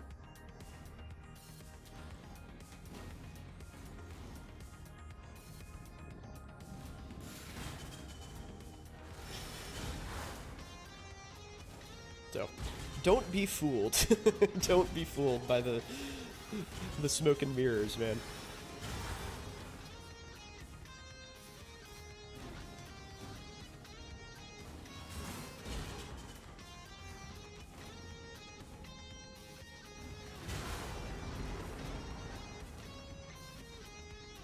But yeah, so my impression is that DO schools take that tack because generally speaking, their students are less qualified than MD schools. Care team model, what am I doing while CRNAs are in the rooms? I don't know if you've asked that or not, but basically triaging all the other patients. So we manage 4 operating rooms at the same time, we being the anesthesiologist. So, well, I will... you're going to get a long, complex answer to this. So, I will tell you about how my day works. So we have 5 people who show up every day. We've got 8 people in our group, one of whom does not take call. So at any given point, we have 2 people off. It's cool to watch you melt people. Excellent. Well, I'm glad you're getting some monster melting satisfaction. That's what it's all about. So yeah, so we have 5 people who show up every day. 2 are on vacation, 1 is post-call. But that's pretty good. I'll keep that. So generally the 2 people who are like the latest, so that would be the call person and the quote late person, they are in the operating room. And then the people before that are in OB, which our OB is pretty slow for us. We have 2 OB groups, but we do like 1,500 deliveries or so. Ooh, breakfast attacks. 1,500 deliveries or so a year. And so it's, you know, basically all of it is planned. It's all like low risk unless some like train wreck just kind of like shows up and she's like, hey, I'm gonna squirt my baby out. Deal with it. So it's mostly planned healthy people. Ooh.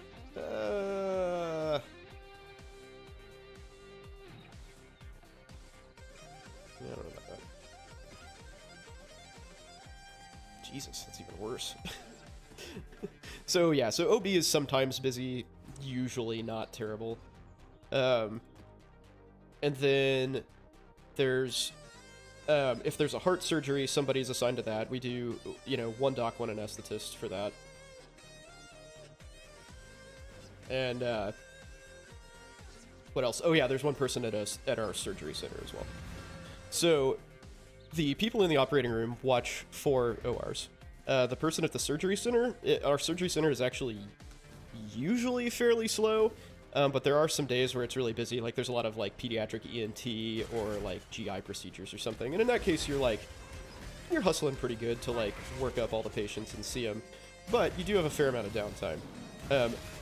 Our practice in particular is like 85th plus percentile in terms of production per person. So we work really hard. We are very efficient and we're hustling. And that's nationally. So especially when you're in the operating room, you're kind of busting your ass a lot of the time. So you're running around, you're seeing all these people, making sure that, you know, your anesthetic plan is safe.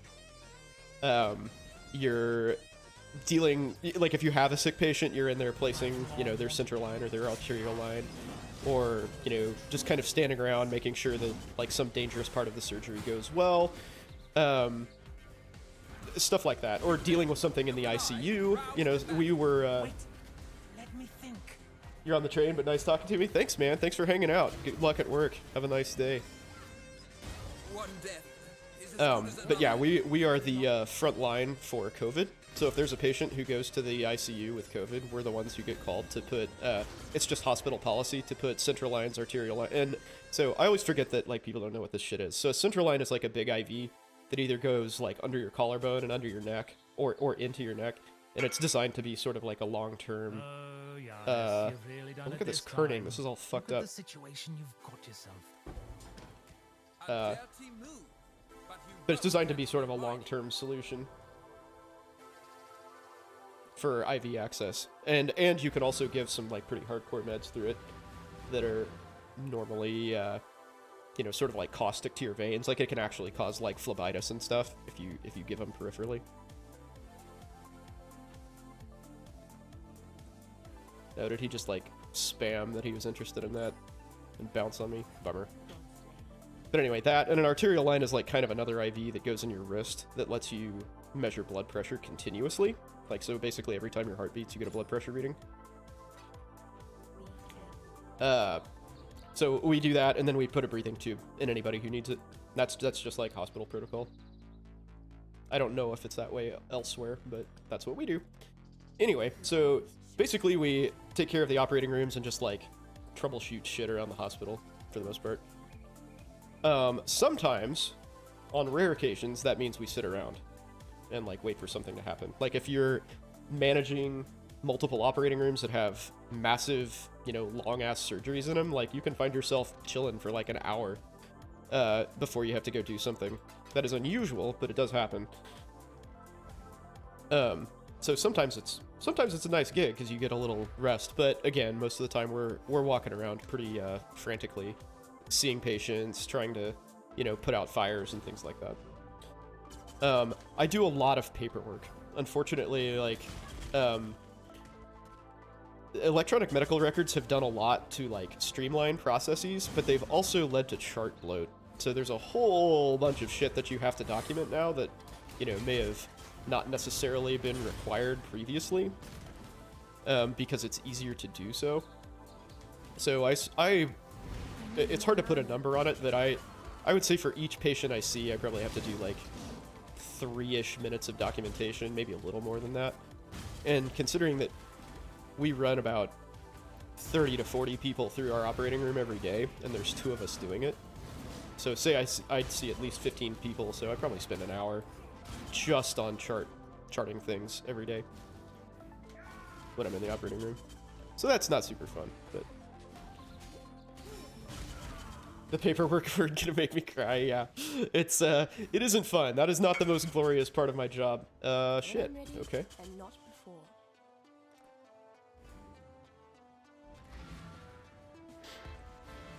Yeah, I mean it's inevitable, man. Like you're gonna do a lot of paperwork in medicine. It's just how it rolls. Let's see, Righteous Nachos. That's a pretty good name. That's the prismatic cream. Nice. That sold quickly. Maybe I undervalued that a little. Oh well. Oh, I bet you he's an Archmage build. I didn't consider that.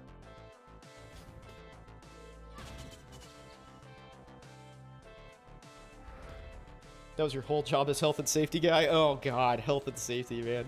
That sounds so bad. All the documentation and like nitpicking and stuff that's involved with that just sounds horrible. Or at least my assumption of how that goes day to day. I have zero personal experience with that outside of like, you know, JCO officials coming in and telling me that I'm doing my job wrong when they know nothing about it.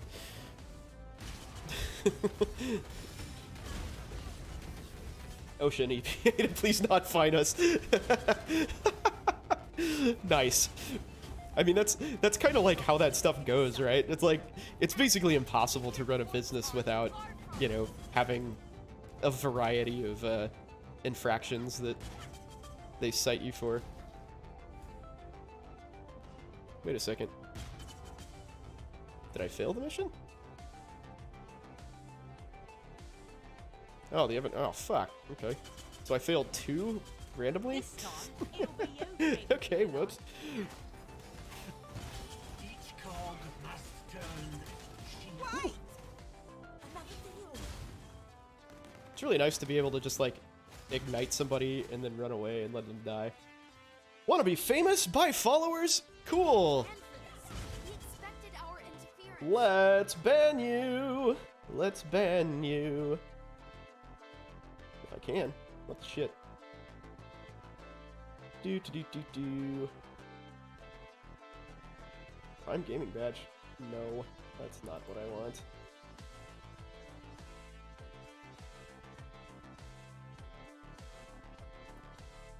Why is this so hard? There we go. You go away. There we go. Much better. Oh, I need to talk to Ashley. You could end my life. I would. Sure. The foundations are shifting, Exile, but I doubt you. Yeah, I do not care for the paperwork. But I do like the little procedures and stuff that we do all the time. Those are fun.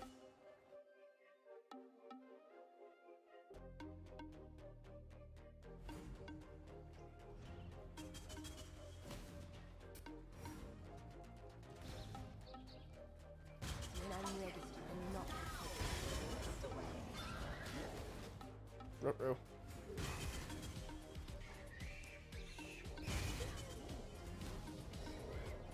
I'm actually surprised by how little spam I've gotten for, like, viewers, and I totally dodged the, like, hate raids and stuff. I don't know what the deal was there, but I seem like a prime target for being hateable.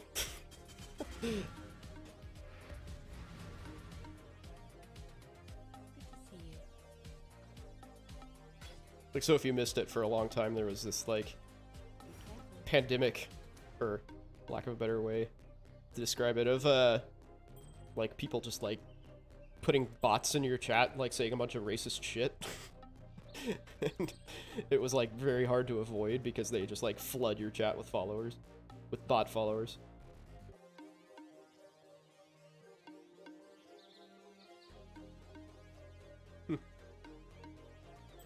Yeah, put some life on there, see if that sells. Oh, I don't have 2 alks. Shit. See if it's worth anything as is. Not really.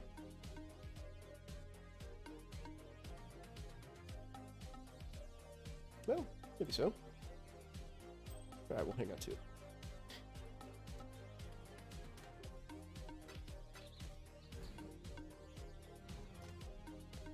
Where do I need, unicorns? Forget what I'm doing, damn it. I'm already old.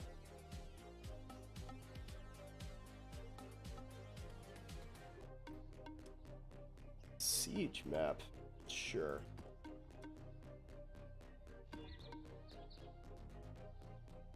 Cool. Gotta check those things for, mods that are going to brutalize me. Because there are a lot of them. There are quite a few of them.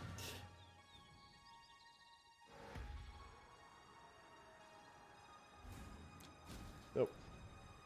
Leave that party. So I've noticed that, like, the kerning and, like, the typeface is all kind of fucked up recently. I wonder if that's, like, some hotfix that they did that's messed up on my machine for some reason. Seems like that happens every now and then, to put it lightly.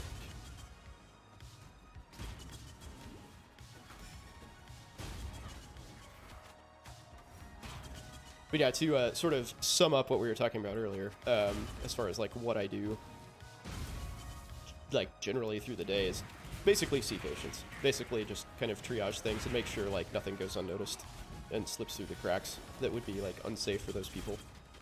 And then perform minor procedures. When I'm ready and not That's a rough summary of what I do. We actually do a whole lot of management as well. So, like, you know, organizing the schedule and personnel management and stuff like that. We have to make sure that all of, like, added on cases are covered, and, like, when surgeons run long, we've got to rearrange rooms. And that's all done in conjunction with the, like, nursing team. And sometimes you have to evaluate people for surgery. Like, surgeons will call you and be like, hey, this person is really fucking sick. Can we do surgery on them? And, you know, you check it out and say, yeah, or no.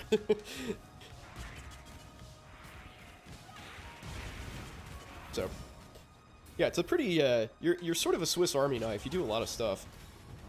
And one thing that I really think residencies need to be better about is getting you involved in the operating room schedule, because you are not. Or at least in my residency, you weren't. Like, you did very, very, very little board running. They call it running the board. when you're managing the schedule. Which I think is weird, because that's a huge part of what I do day to day. And you have like zero experience, you know, like working with other people. So one of the weird things about anesthesia is you're always like with a different doctor as an anesthetist or as a resident.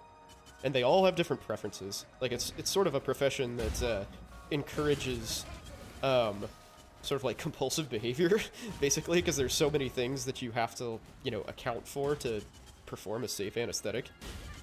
And everybody kind of has their own way of doing those things, and often insist that other people do those things the same way that they do. And that can be rather challenging for the people working with them if you're, like, you know, switching up staff physicians frequently and stuff. Because you have to, like, remember each person's preference and adapt accordingly, which sort of sucks. But that was me, you know, like, as a resident, that's me, like, adapting to everybody, and then all of a sudden people are asking me what I want. I'm like, what do you mean, what do I want? What are you talking about? Don't you have, like, some certain way that you do this thing? And I'm, like, generally a pretty easygoing guy, so I'm like, whatever you have out is fine, you know, like, I don't care. I just spent 4 years, like, doing whatever the hell everybody else told me to do, and I've sort of stuck with that, you know, that attitude. Try to be easy to work with. Because it doesn't really do anybody any good if you're a dick.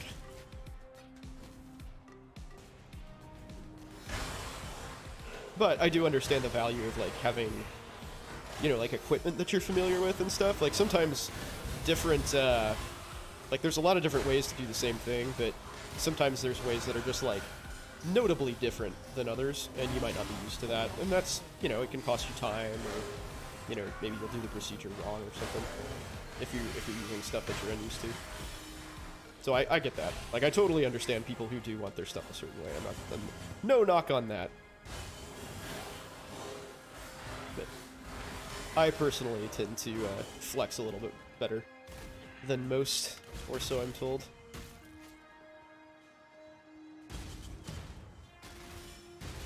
Die. I want those. That. Supposed to be dead, man. Get out of here. There you go.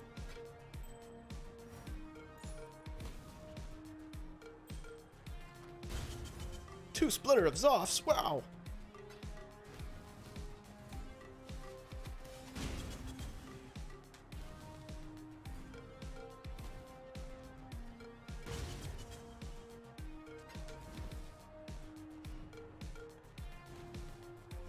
Word. Whoop. Somebody's messaging me somewhere else. Not sure what that was. It's probably my Gmail. Let me go close that, so I don't dox myself. So I'm very good at doxing myself. If you haven't noticed. Hopefully you haven't. But first, I'm dying. And I would like to stop doing that. Yep, there we go. Close. Normal boops. Not from that, at least.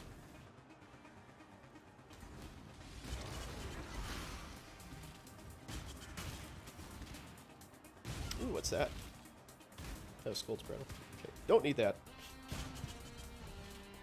Red room? Yep.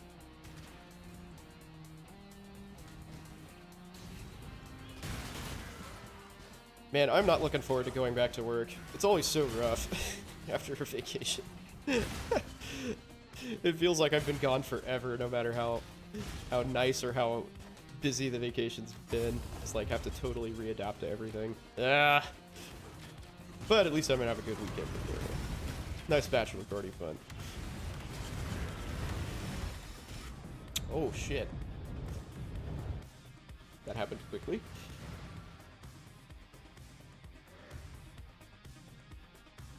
Excellent.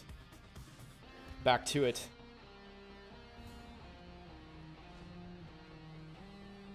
Oh, I think that was pretty close by, actually. Oh, no! Am I going to be able to teleport over there? Oh, fuck. Gotta go all the way around. No!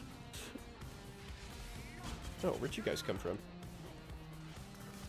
When I'm ready, and not before. Oh, those are influenced mobs that didn't show up. Right, got it.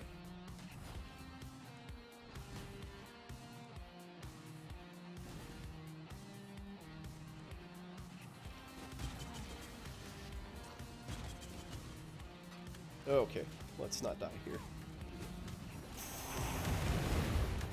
Oh god. Oh god, those guys are so strong. Please die.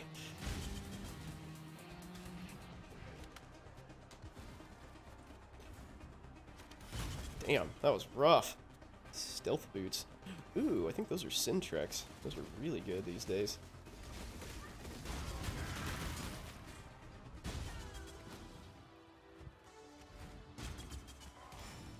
Rage Slasher? That's a very angry name.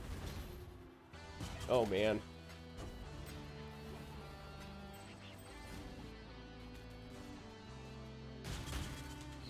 Let's see, what did I forget down here? GCP, Splinter, and a Shaper Buckler. Ooh.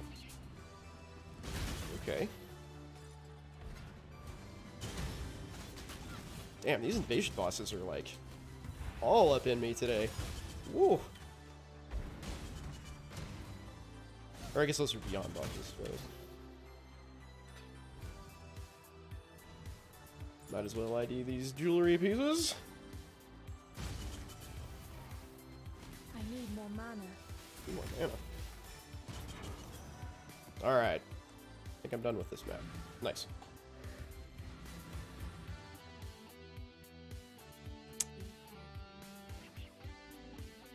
Why did I pick that up? Okay. Nope, didn't need to ID that.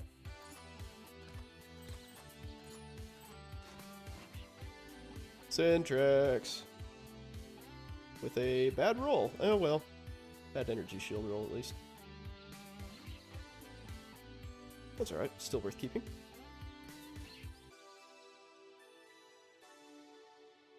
%9 movement speed, huh? Alright, well I'm definitely keeping that, for sure. Craft that bad boy.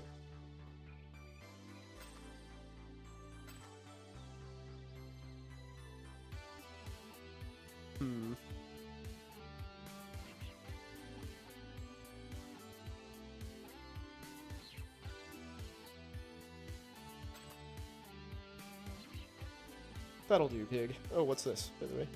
The Alardex. 40% reduced crit for power charge?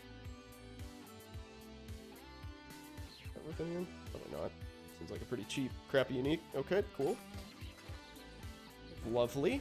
When I'm ready. Let's put stuff away.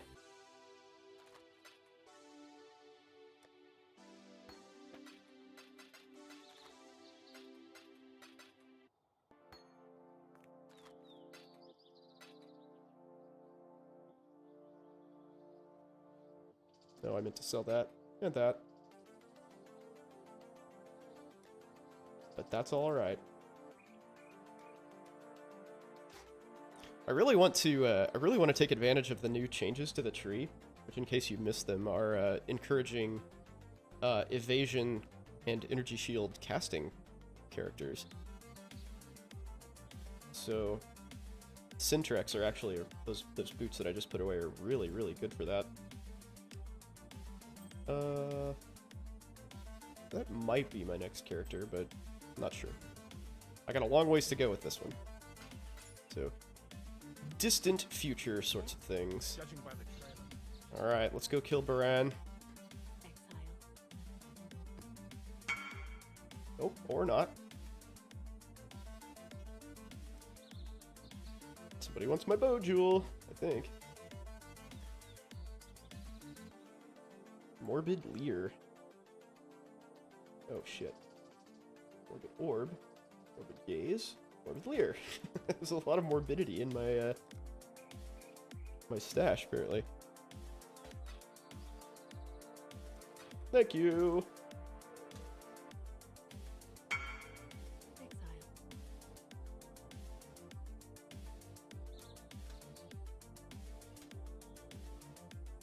You too. What a nice guy. Alright, we're gonna get some cash. Cash money. Make that map a little better. But hopefully not so much better that it fucks me. Physical damage reduction. Yeah. I don't think that actually does anything to me because I don't do any physical damage. I'll take it.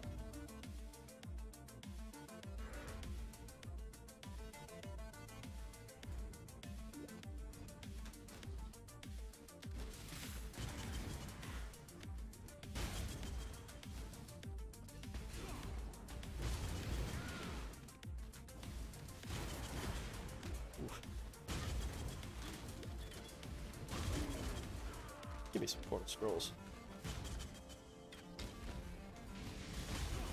Ooh, I'm almost to another level. I haven't even been paying attention to that. Maybe I should try a little harder not to die. Yikes. So I took the ascendancy that lets me shock everything, sort of with the idea that eventually I'd be using Barracks or Spite to spread those shocks and ignites. I don't know if that was a wise plan, though. I might switch to the chill ascendancy, because I think I'm going to use Lori's Lantern as a ring, because it improves my survivability so much. And in case you didn't know, if I'm low life, Lori's Lantern makes enemy damage unlucky, which makes it re-roll and roll the like it applies the lowest effect. So it will make me much less susceptible to getting one shot, which is really what I have to worry about.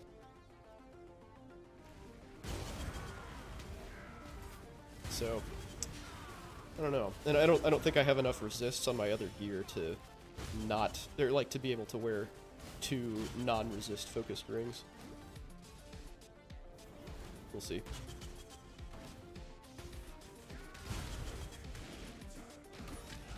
And it's gonna take a lot of currency to like get like I want extra maximum charges on my other gear.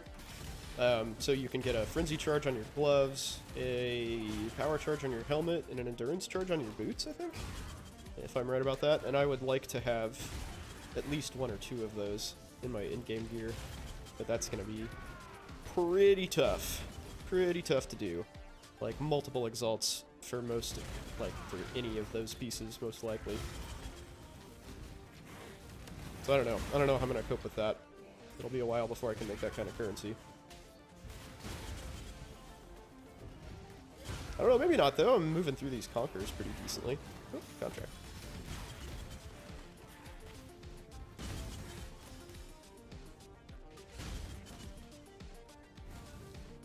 Alright, where's the boss? Did I just like run by it?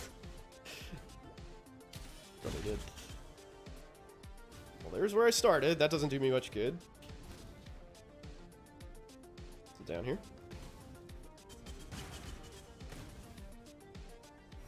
No.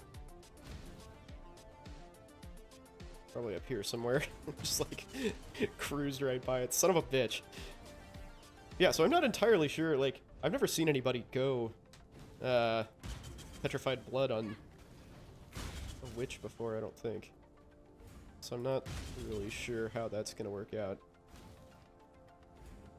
I think Barracks is probably not going to be worth it, ultimately. Because I already have pretty good screen clear. I don't know that I need more of that, but I definitely need more survivability. And this is just at the very beginning of red maps, too, so... you know, obviously things are not going to get any easier as I keep going. Alright, Maven. Let's do this. When I'm ready, and not before. There you go. Take that Ignite. Take it. Oh, wait, there's 2 of them? No! No, where the fuck am I? Oh, that was so bad. So much for leveling.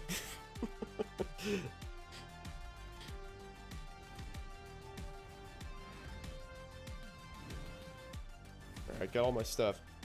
Ultimately, as far as links go, I'm gonna want to get an Enlighten, which is really expensive ever since they changed how often like Enlighten, Enhance, and Empower drop last league. which is not ideal, but I'll want that and pair it up with some of my auras that are reserving mana, which would be Petrified Blood, Purity of Elements, and when I get an Enlightened, Malevolence. So that'll improve my damage substantially. But until then, I'm just gonna have a big mana pool, I guess, for no real reason. I hadn't considered it, but maybe I can run something else, like maybe like Flesh and Blood or something to blind dudes.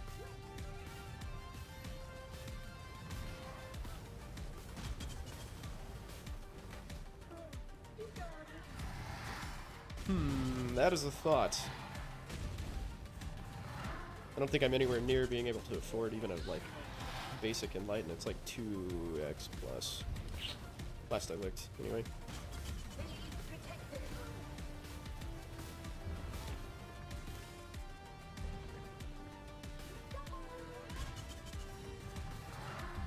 Stop doubling! I just want to live. Thank you. Alright. Now I'm going to be smart and open a town portal so I don't have to run all the way back here next time.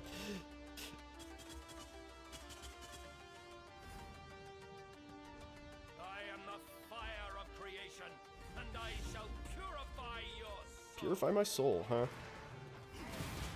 Not sure that's possible. But you can try.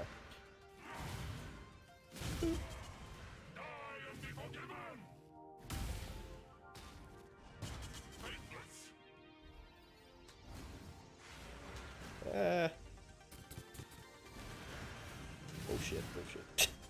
Those things can shotgun you like crazy. Ow.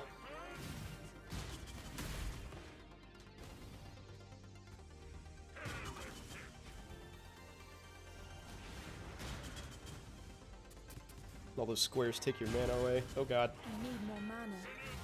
Yes, you do need more mana.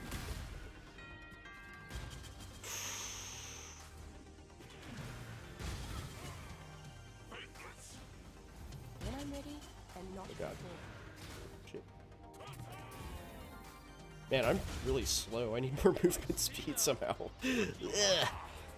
Even God has its opposite. Nice. Did I get the watchstone? Yeah. Cool. Alright. Moving right along. Lovely. Let's see what we got here. Yeah, that's not very good, but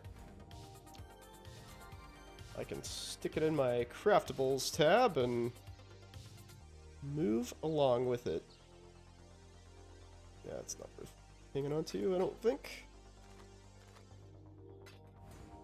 Good to see. Alright, well, with that, I believe that I am gonna go get some lunch and get ready to pick up my kid. Yeehaw.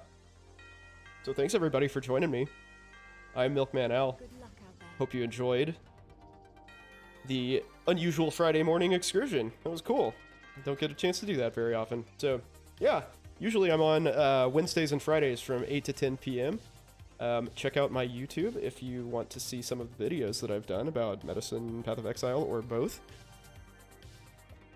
I hope to see you this Sunday around 8 Central Time. Once again, thank you very much for watching. Hope you had fun. And take it easy. Have a great weekend, everybody. I'm out.